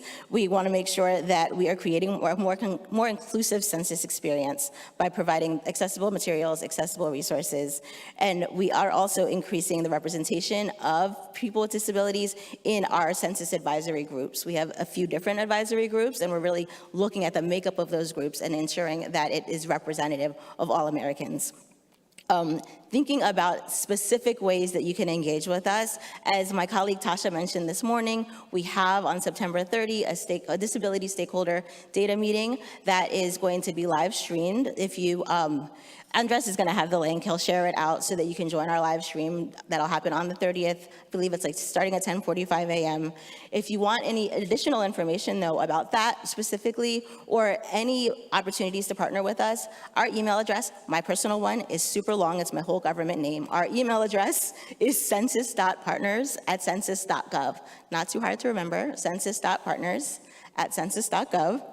And in addition to our 2030 looking forward and still getting feedback on 2020 and looking into how we can address the disability questions on the American Community Survey, we're also looking at more detailed disability questions on the annual business survey, because not only do we have demographic data that we collect on a very regular basis, we're also providing economic data about the whole U.S. economy at both big scale at the state level, but even down to your local level. And then and other ways that you can engage with us is if you're interested in training on some of our data tools, if you are a patent holder or want to be, or if you are a business owner, or if you're seeking any kind of funding, grant funding, we have the data you need to make the case, to build your business case. And you can get that through one of our tools that looks at our data with both a match of demographic data and our economic data side by side. We also have another tool that pairs both of those data together, as well as a lot of other factors, looking at the information through an equity lens. So the Census Bureau has so much more to offer than people realize, and we want to make sure that we're getting it out to you. Yumi, that's amazing. Thank you so much. So you've given us permission to cordially invite this group to that link. So they'll be there. You guys need to be there. Thank you, Yumi. Amelia? Sure.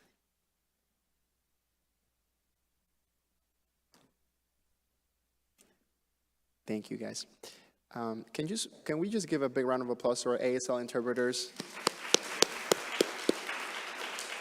Thank you so much for your hard work, guys. We really appreciate you. Amelia.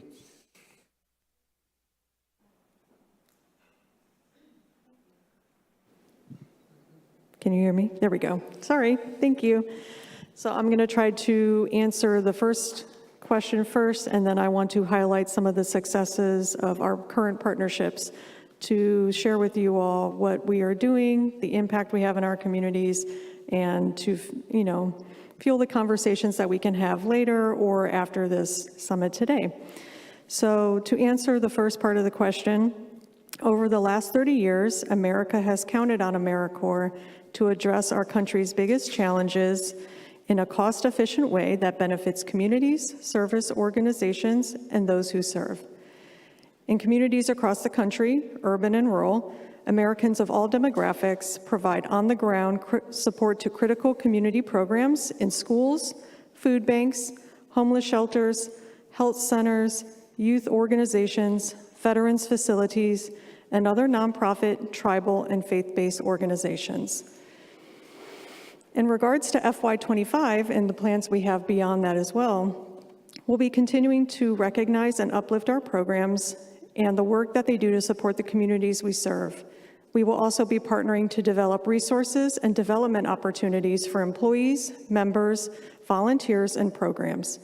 We plan to help provide deeper understanding of what programs and protections are in place for people with disabilities. Whether they are interested in service, internships, or employment, we are planning on providing resources and technical assistance to ensure accessibility is centered in everything we do at AmeriCorps. So now I will share some highlights and successes from the current partnerships that we have.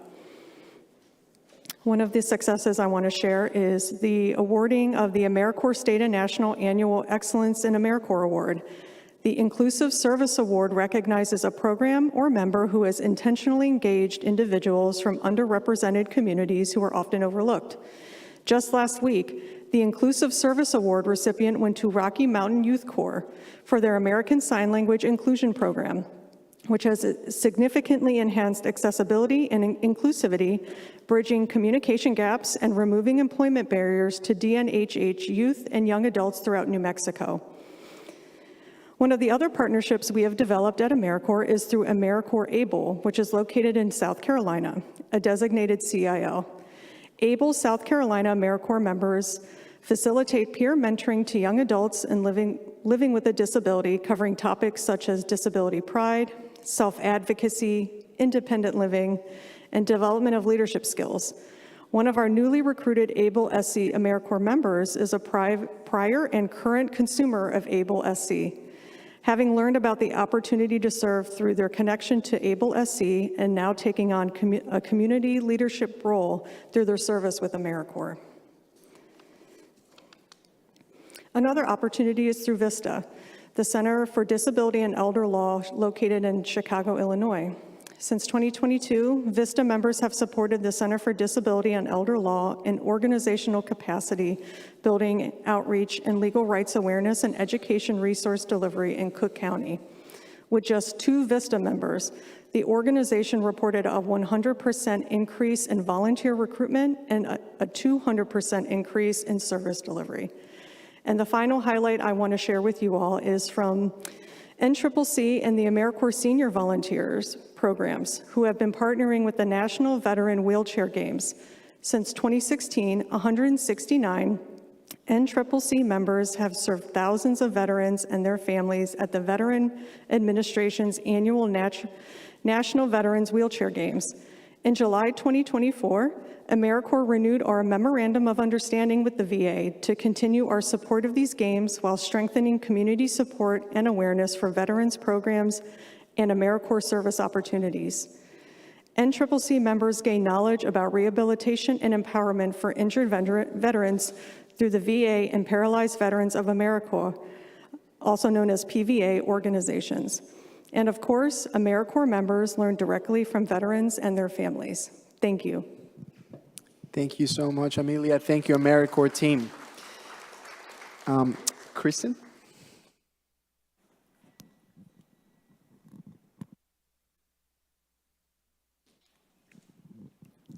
Thank you so much. This is Kristen Reinhardt Fernandez with the Department of Labor in the Employment and Training Administration. So the Department of Labor supports a network of approximately 2,300 American job centers across the country and provide employment services to the general public. Some different ways that we partner. We partner at the federal, state, and local level, and that really provides us with the opportunity to walk our talk as the federal agency. One of the things I'd like to share through our American Job Centers is our Navigator program. This is dedicated staff to guide individuals with disabilities through employment services, ensuring personalized support and access to appropriate resources. We have our partnerships with vocational rehabilitation agencies. So probably the two agencies I've worked in, both labor and education, are near and dear to my heart.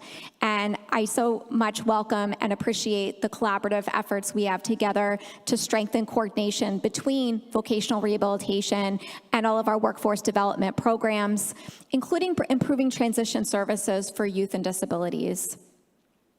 Our employer education initiatives, including additional work with the Department of Education. Assistant Secretary Wright Gallo mentioned teacher apprenticeships, and I'm so excited that she mentioned that because years ago, a K-12 teacher apprenticeship program did not exist, and through the coordination and collaboration across labor and education, we've now been able to build out a K-12 teacher apprenticeship program. In fact, we are starting to fund the first round of grants it's actually a second round of our program, our Apprenticeship Building America program. In July, new grant projects just began July 1 and includes the K-12 teacher apprenticeships. We also collaborate to educate employers on disability inclusion with a focus on creating inclusive workspaces and reasonable accommodations. Technology accessibility partnerships include working with tech companies to improve the accessibility of job search and application tools, and this ensures equal access to employment opportunities. A final highlight, as I know we're tight on time, is in the Office of Apprenticeship, we currently fund a Disability, Equity, Inclusion, and Accessibility Registered Apprenticeship Technical Assistance Center. This is led by Jobs for the Future, and they have a program design framework in registered apprenticeship to help inform the field, to support individuals in enrolling underserved and underrepresented populations into registered apprenticeship programs. The work focuses on building systems, processes, and partnerships and practices. And so I've made available to the Department of Commerce about 4 or 5 slides with some hyperlinks to some of the areas that I mentioned to help support your navigation, and certainly welcome any follow-up questions after today's session or have a look at the takeaway from today. We will be sure to share that in the readout. Thank you so much, Director Reinhardt Hernandez. Katina, and then Lauren. Hello, can you, okay. HUD, as Jennifer mentioned from ACL, we have the Housing and Services Resource Center that we participate in, but we also have like sort of a long-standing relationship working with ACL and the Center for Medicare and Medicaid Services as well, kind of a working relationship. They have been instrumental over the last decade with HUD in helping us inform some of our notice of funding and opportunity, sharing policy, having discussions. We did meet pre-pandemic we used to have a convening at the department. I hope one day that we get back to that, but where we would come together and discuss all those things that we were doing, what HHS was doing, what HUD was doing on the horizon, and have some of those policy sharing information. So that's one way HUD partners. Another way we do is, since we have long-term relationship with many of our owners, these are 30 to 40-year contracts, so these are long, so we consider them partners. We often invite them to the table when we're thinking of new policy. They come to the department, they're welcome to have discussions with us at the department, and they bring to us their concerns of how we serve in the housing that we provide. And so we consider them partners.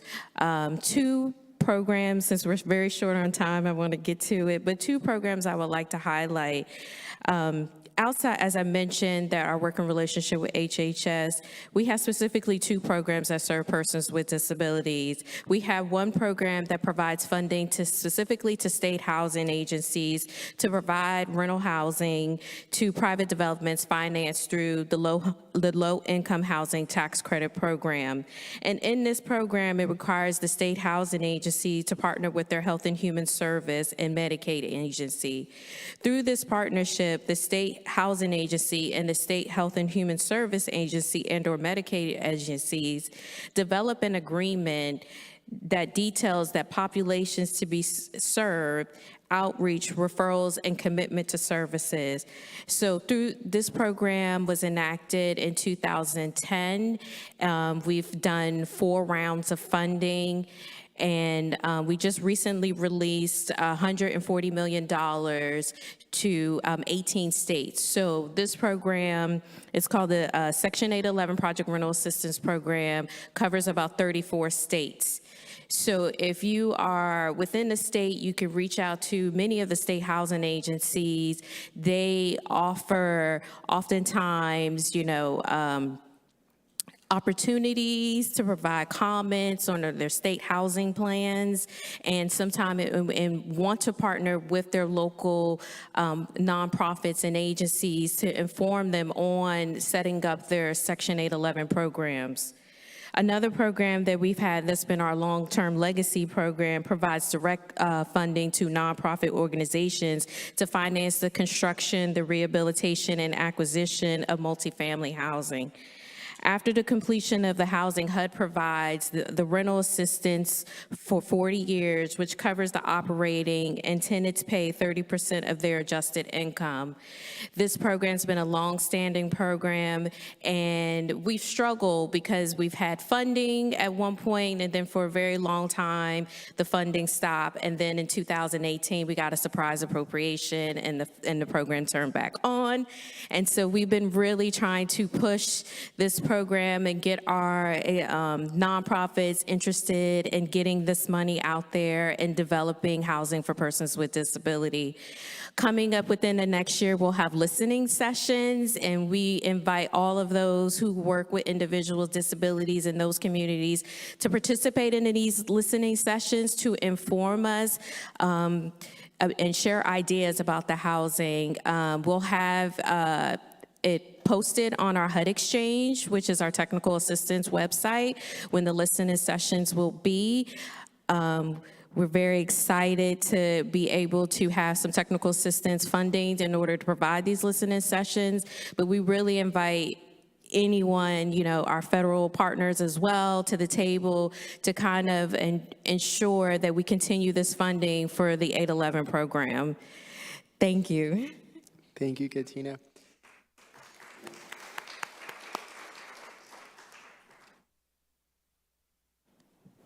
Yeah, there we go. Sorry, our last panel concluded with calls to action that sort of echo what was on my heart coming to you all today, but I just want to underscore the point about how much we rely on you all as trusted messengers to come alongside families and students and tell them, breaking down the opaque federal statutes, federal regulations about the services that students are entitled to receive. That's including, infants and toddlers from birth, the early intervention services under IDEA Part C, which we know have been underutilized since the pandemic and the disruption of services for students, for infants and toddlers. So I would just reiterate, we want to empower you with information. If there are resources that are more helpful coming from the federal government that don't exist, please let us know. We want to create those so that you can hand that across the table. That parent can take that to the IEP meeting and say, this is what I know I need for my student, for my child.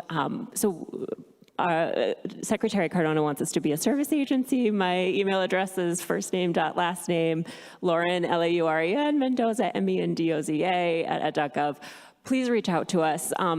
You saw Assistant Secretary Gallo here as well. She's so passionate about this and so capable. So please, we want to know what we don't know.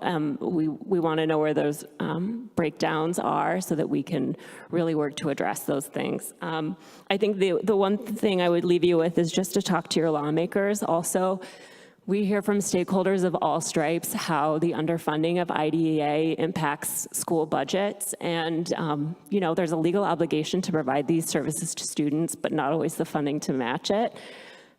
So if you are in a position to advocate to your lawmakers, tell them what you need. I'll just leave it at that. Thanks. Thank you so much, Lauren. And in a lightning round, in 3 words or 1 quick sentence, if there's one thing that this audience members must remember, right, from your federal partnerships, from your agencies, what should that be? Mary. We have services for you. Please bring your ideas to us. Pro bono services, low bono services, and reduced rates for new inventors. Yumi. You've got data needs whether you know it or not, and we've got so much data to give away for you. Awesome. I love that. Department of Labor, we prioritize equity in our service delivery to ensure that individuals with disabilities have full access to America's job centers, and this is where it gets good. National Apprenticeship Week. This year's theme celebrates 10 years of engagement, expansion, and innovation. We have, during that week, there's one whole day designated to disability, equity, inclusion, and accessibility. Please join us. I've provided some links in some of the takeaways today. Excellent. Lauren. The Department of Education at its core is a civil rights agency. We exist to be sure that students receive the services they're entitled to and receive an equitable education and the start of a successful life. Hold us accountable, but help us to do this important work. Thank you. Katina.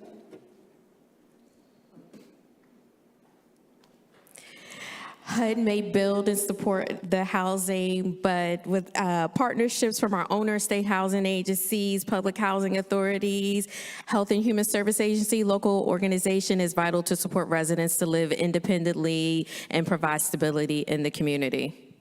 Thank you. Amelia. I want to share that AmeriCorps recently announced that the 2025 state and national grants competition is now open. So if you're an organization looking to host AmeriCorps members at the beginning of summer 2025, please check that out at AmeriCorps.gov or any other information you are interested in, as well as AmeriCorps social media pages and AmeriCorps' YouTube channel to learn more about current and future opportunities, and also to look back on some of the great work we've done. Thank you. And Dr. Johnson.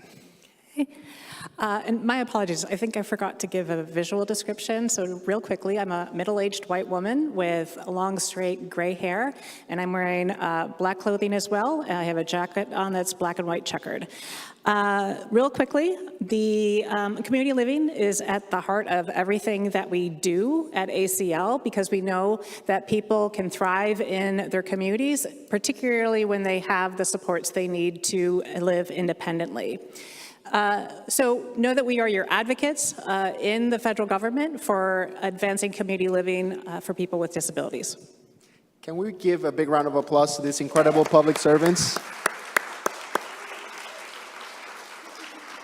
At this time, I'm going to remind you that everything they share will be in the readout that I'm going to send out to you guys, and you can share with your communities and partners.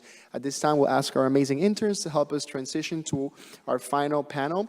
And you guys can have 10 minutes, a break to stretch, use the restroom. We'll be back here at 2:35 sharp for our Creating an Equitable Economy for All Americans final panel before we head out to the main lobby for the mini fair. Thank you, guys. Thank you, panelists.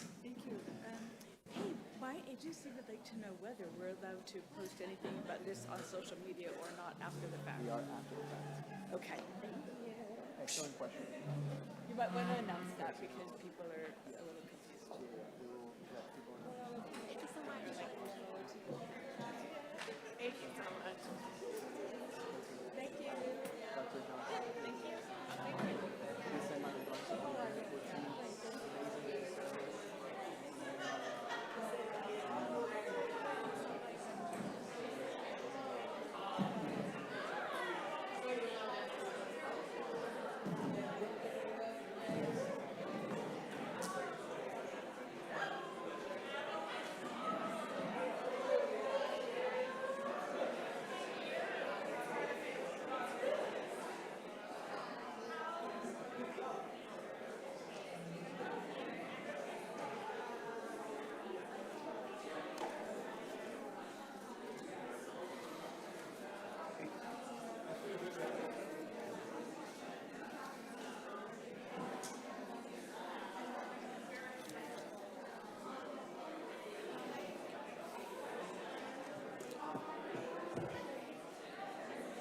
All right.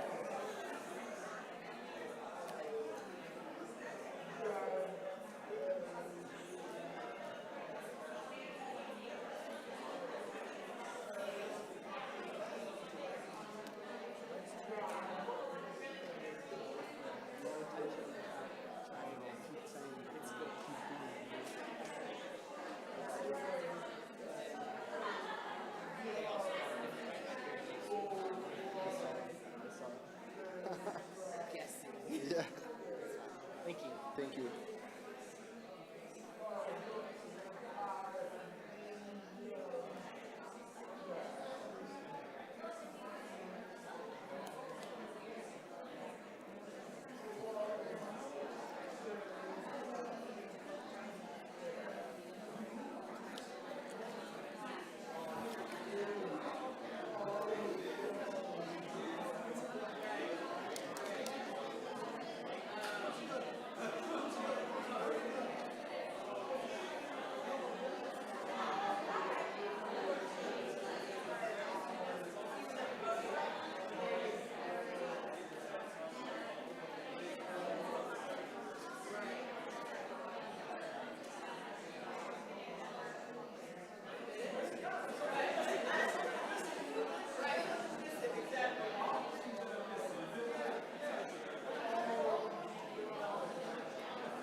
All right, all right, all right.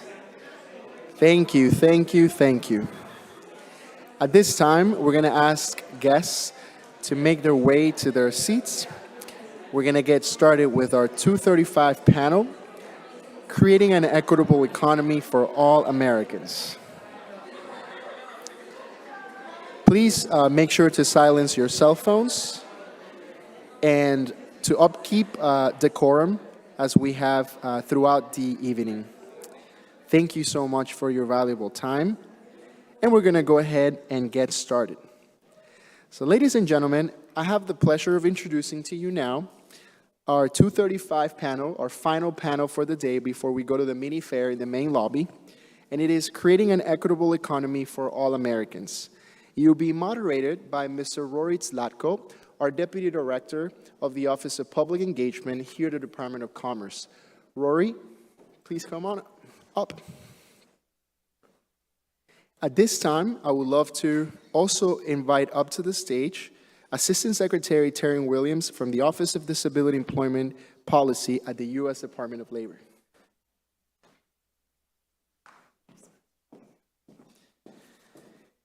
At this time, I would like to invite Robert Espinoza, CEO of the National Skills Coalition. And last but not least, a dear friend, Keely Catwells, CEO and co-founder of Making Space. All right, big round of applause for our final panel. Rory, take it away. Hello, everyone. I think the mic is on. It's great to be here with you. We're very excited for the final panel of the afternoon and very excited that you could join us at the department today.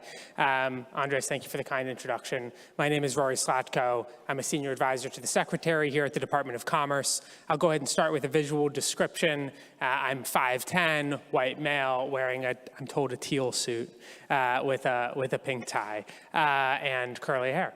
I'm going to go ahead and ask my fellow panelists to go ahead and introduce themselves.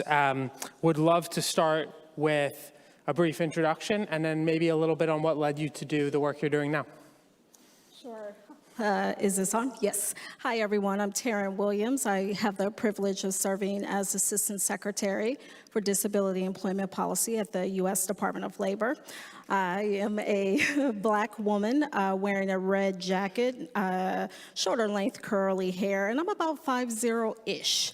I'm really thrilled to be here with you. And I will say that my journey into this work has been a long one that's been supported by friends and peer mentors, including some that I see in the office, but it really, see in the audience, but it really started with my transition from post-secondary education into employment and how I began to grapple with living with a non-apparent condition and getting accommodations so I could thrive. And that really is the foundation of the work that I do at Labor. Hi, everyone. Good afternoon. My name is Robert Espinoza, and I'm the CEO of National Skills Coalition. In visual terms, I am a Latino gay man, 5'8", medium build, dark brown hair and beard, a little bit salt and pepper, and I'm wearing a dark green suit, midnight sea green, if people are picky about it. I came into this field and into this issue in two ways. One is professionally in 2010, I became the policy lead of a national organization called SAGE, which supports LGBTQ older people all around the country and at the federal level as well in policy terms. And at the time, we ran a senior center in New York City where we became very acquainted with the range of disability needs and aspirations that LGBTQ people have and the profound disparities that you often see in that diverse community, which are often rooted in discrimination and limited access to health and differential treatment with healthcare providers. On a personal level, I also live with a disability. I live with a vision impairment, and I live with congestive heart failure. So I've been accustomed to what it means to navigate spaces that are either welcoming or actually don't have the types of accommodations we need. Hi, my name is Keely Catwells. I am a white woman with blonde hair wearing a navy blue suit, and beside me is a sparkly cane. I am the CEO and co-founder of Making Space. Getting into entrepreneurship was not the original plan for me. I actually wanted to be a dancer, but at the age of 17, became very unwell and spent about 4 years in hospital, going through surgeries, misdiagnosis, medical malpractice, everything under the sun, and then came out as a disabled person. I wanted to find my way back to the creative industries, so moved to LA, got a job in the entertainment industry, but then after asking for accommodations and disclosing my disability, ended up losing that job because of ableism. So that was the light bulb moment for my first company, which was a talent agency that represented disabled artists, focused on increasing disability representation within film, TV, and media. That company grew pretty quickly, ended up being acquired by a marketing company a couple of years ago, and that acquisition marked one of the largest investments ever made in disabled talent within the creative industries. I then went on to build my next company, which is Making Space, which is a tech company focused on creating accessible education and placing disabled people in high-quality careers, and also Making Space Media, which is a media company focused on telling the untold stories of disabled people. Wonderful. Thank you all for sharing that. I think that this is among the ideal panels for talking about equitable economy and how to build an equitable economy and maintain it for all Americans. So I'm very excited to dig in with you. Would love to hear from all of you on the following question. Robert, maybe we will start with you here.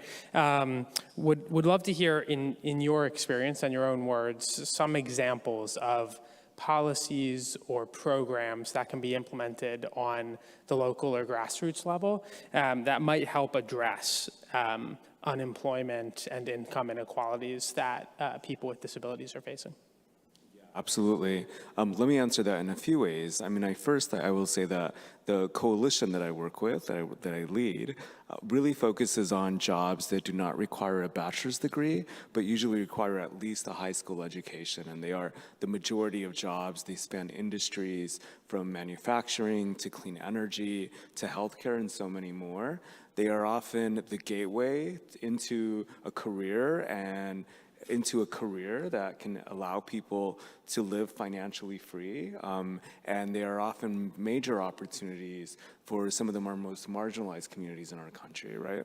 And so when we think about, in general, the kinds of policies and programs that workers in those industries need, which are most jobs, you tend to think about policies and programs that, one, provide quality skills training so that workers are equipped with the knowledge, with the skills, and with the confidence to be able to take on these roles. For 10 years, I led a think tank focused on home care workers and nursing assistants. And those jobs benefit for training programs, not just because workers need that knowledge to succeed, but because the people they support need that high quality support, right? We also think about credentialing programs, specifically non-degree, that are not necessarily tied to four-year universities or advanced degrees, and we need policies and programs that invest in that, especially if they're high quality. For people with disabilities, and I would say for creating accessibility and accommodations across our education and workforce systems, I think we need to make sure that those policies and those programs are explicitly supporting people with disabilities, right? And so, for example, if you're developing a training program that is meant to support everybody as they take on these jobs, the program should understand and draw from the expertise of people with disabilities to understand, is it accommodating? Does it reflect their education and workforce experience? And if not, what are the kinds of measures that can do so? The same can be said about credentialing and education and so on.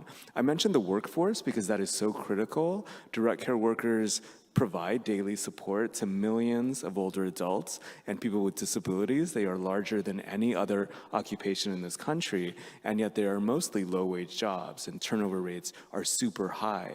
When someone doesn't stay on the job, a person with disability loses their support, and it puts their life at threat, to be honest. And one critical segment of that workforce are direct support professionals who support people with intellectual and developmental disabilities, not just with daily living, but often with employment. And so that's another kind of policy and program that can make a big difference for people with disabilities. Assistant Secretary Williams, do you want to go ahead and tackle that as well? Sure. And I will also answer this question in a couple of ways. But first, just a little bit of context. Our agency, the Office of Disability Employment Policy, or ODEP for short, was created to bring a particular focus across systems, policies, programs, working at all levels of government and with all employers with an explicit purpose of increasing employment of people with disabilities. And we go about this work, the policy work, in a number of different ways, but at the heart of it is collaboration. Collaboration in both the public sector and in the private sector. So if I were to point to some policies and or practices that one might advance, I would talk about the work that we're doing at the local level. Oftentimes, as the public sector, we are one of, if not the only, large employer in a community. We talk about the federal government as a model employer. We talk about the state as a model employer. And I also want to note that the city can also be a model employer, which means in their hiring practices, in the resources that they use when they're doing recruitment, in their attention to issues like advancement and retention of employment for people with disabilities, we have opportunities to innovate. And one of the ways that my agency does that is through an initiative of ours called SEED, because we love acronyms. It's the State Exchange on Employment and Disability, and they provide free technical assistance to policymakers at every level with that goal of advancing disability employment. And cities have really led the way. So I'd point to the government as a model employer as one way that we can think about opportunities for innovation. But there's also the private sector. And it is worth stating again and again over the last several years through our administration that there have been historic investments in infrastructure. Through the CHIPS Act, through infrastructure funding, we are not only retrofitting, repairing those underserved and under-resourced communities that exist across the nation, we're also creating a generation of jobs, jobs in a number of occupations and trades. And it is my belief, and I hope it is your belief as well, that people with disabilities should be a part of those jobs. It is certainly something we focus on at the Department of Labor. It's something that is an administration goal, including what was exemplified in our most recent Good Jobs Executive Order, which equips communities and really sets the standard for how federal agencies, but also every level, ensuring that workers and job seekers, including those with disabilities, have access to those jobs that earn you family-sustaining wages, those jobs that have benefits, those jobs where one doesn't have to take for granted the opportunity to be in a workplace that is both safe and healthy. So I would point to our Good Jobs Initiative work, and I would also point to the work that we're doing as SEED as we look at all of the ways in which we can advance disability employment. Absolutely, thank you. Thank you for that answer. Keely. So at Making Space, we are building new pathways to employment by putting employer-endorsed education at the forefront of the hiring process and pre-qualifying disabled talent to go directly into employment in high-quality careers. And one of the reasons that we're doing this is because oftentimes, especially entry-level jobs, often prioritize stamina over talent. When I first moved to LA and was trying to get a job, I was consistently faced with entry-level positions saying, you must be able to drive a car, you must be able to lift a certain amount of weight. None of those things I could do. And then when I looked at the roles that were slightly higher than that, they said must have prior experience. And I was stuck in this cycle of not being able to get into employment. So with what we're doing at Making Space, we are providing that prior experience with the education that is really backed, supported, and by those employers. And the other thing I would say as well is we must increase the funding of disabled entrepreneurs.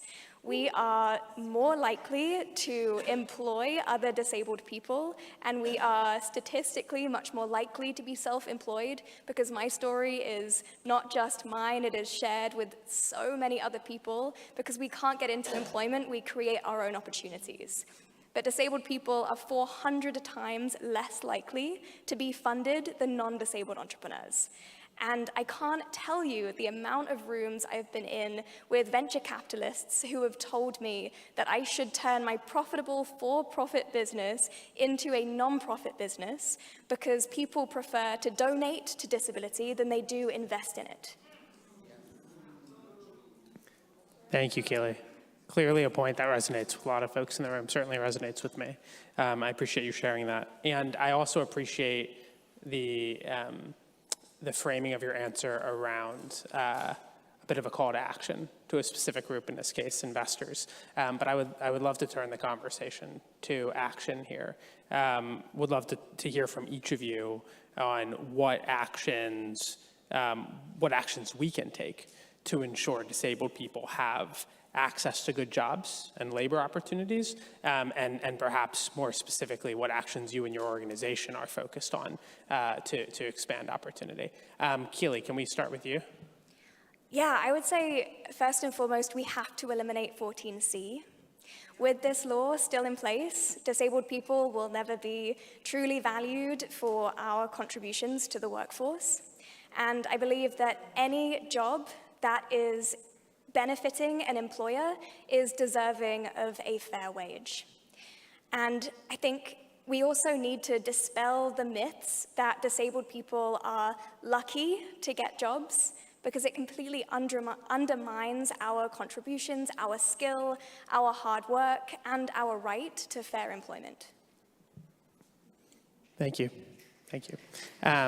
Assistant Secretary Williams.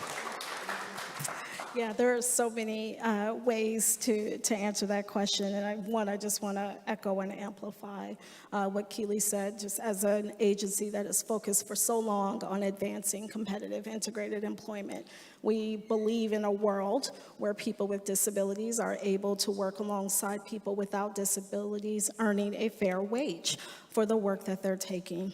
And we also believe in communities where people with disabilities, that untapped talent that exists all across the country, is being included in every occupation and in every sector. It is absolutely the case that we are still confronting ableism and attitudinal barriers, and I believe, and this is not me being a pessimist, I believe that it will take a generation to erode or to eliminate those barriers. But I know in this room and in rooms that I just came from earlier today, there are people who are committed to ensuring that people with disabilities not only get recruited into roles, not only that they get hired, but that they are advanced. It's not just a job, it's a career pathway, that they are retained and that they are present at every single level within an organization. That's what our agency does. It's what we're committed to, and it's what we will continue to do. And we look at all of you as partners in that work. Thank you. Robert?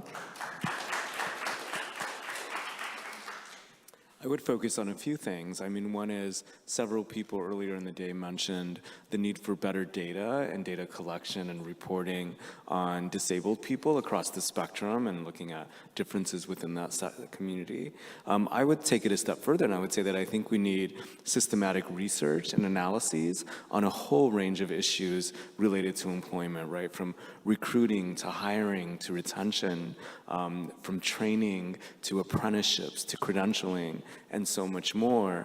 And I would specifically advocate for the importance of participatory research, where people with disabilities are designing the studies, they're fielding the questions, they're collecting the data, they're reporting, and they're speaking on the results and translating it, right? Certainly from that lens. The other piece is that I do think that we need to think about people with disabilities who are even more so marginalized because of the racism and immigration policies and language barriers and so on. And so how do we design workforce policies, workforce development programs, and policies that are free or low cost, that are culturally and linguistically competent, that reach communities who are often, even more so, left out of the political and public discourse. I think that's another dimension for us. Absolutely. Thank you. Thank you for that. I think we're closing in on time, but thought we might wrap up this conversation by just going back to something that you said, Assistant Secretary, about your conviction that this will take a generation. That's a long time, and a crucial time to move the needle. And I would love to hear just briefly from each of you on what you're seeing that is motivating to you, that makes you hopeful, that's driving you forward, that maybe other folks can draw energy from as they continue the work and take some of the actions that you talked about taking.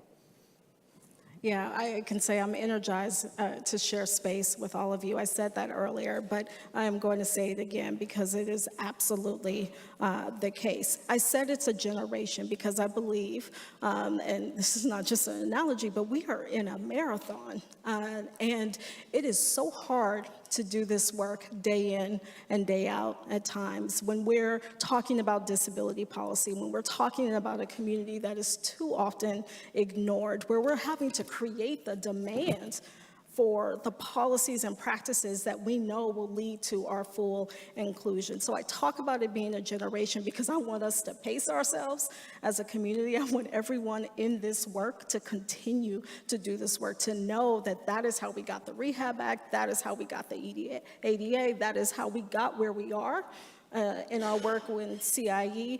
But I will also say I'm optimistic about the data that I've seen. We were the first community to be drastically impacted by the pandemic in a number of ways, including in employment, and our numbers have come back.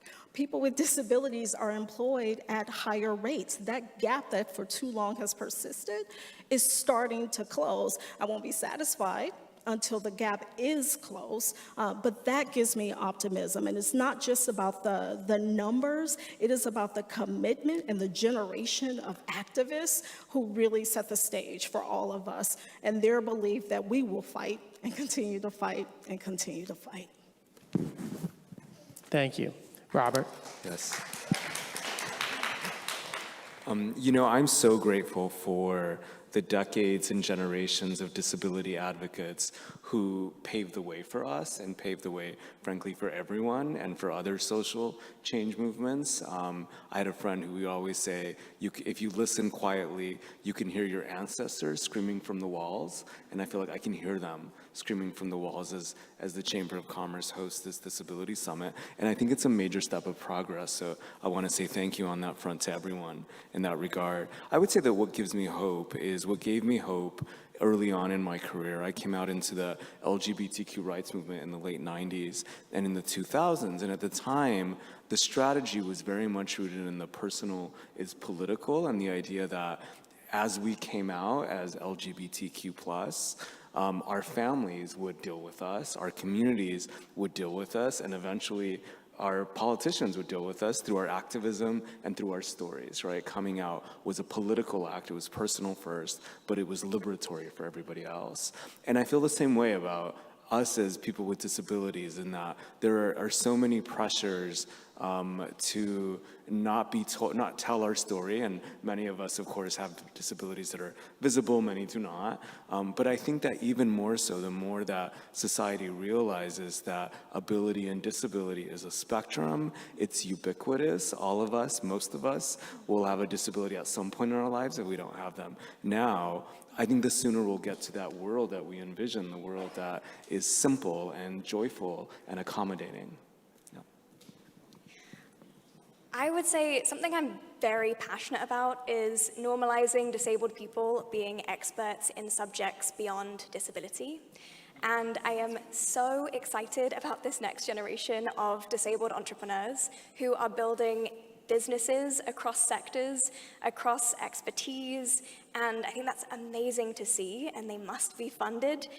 And I think the other thing I'm excited about is the Los Angeles 2028 Olympics and Paralympics coming.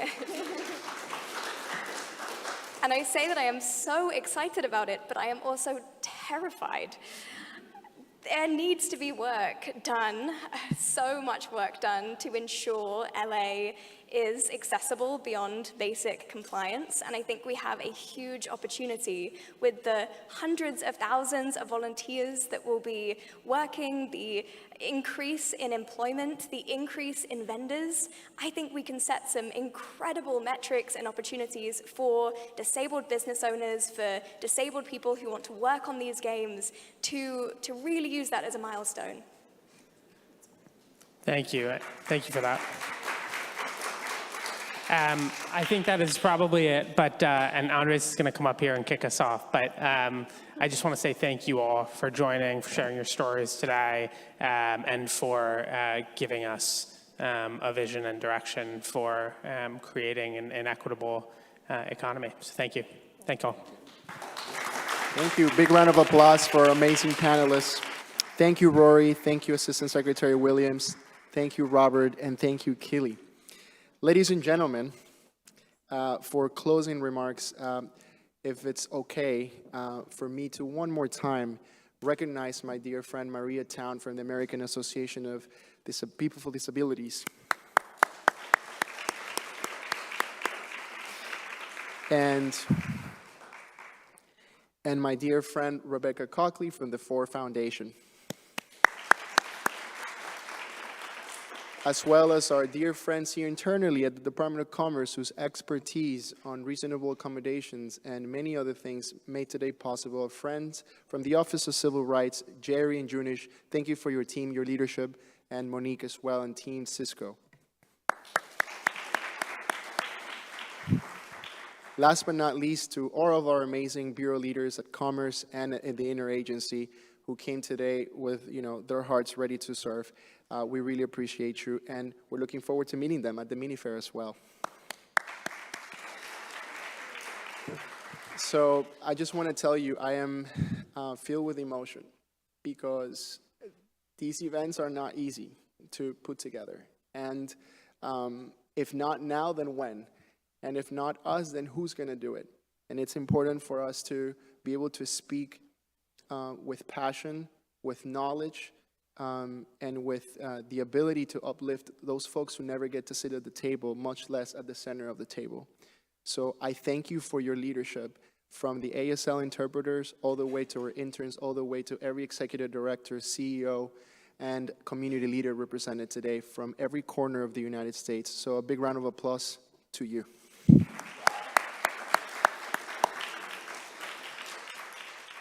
It is my hope that you exchange business cards and that you get to meet every person from the interagency and bureaus at the mini-fair.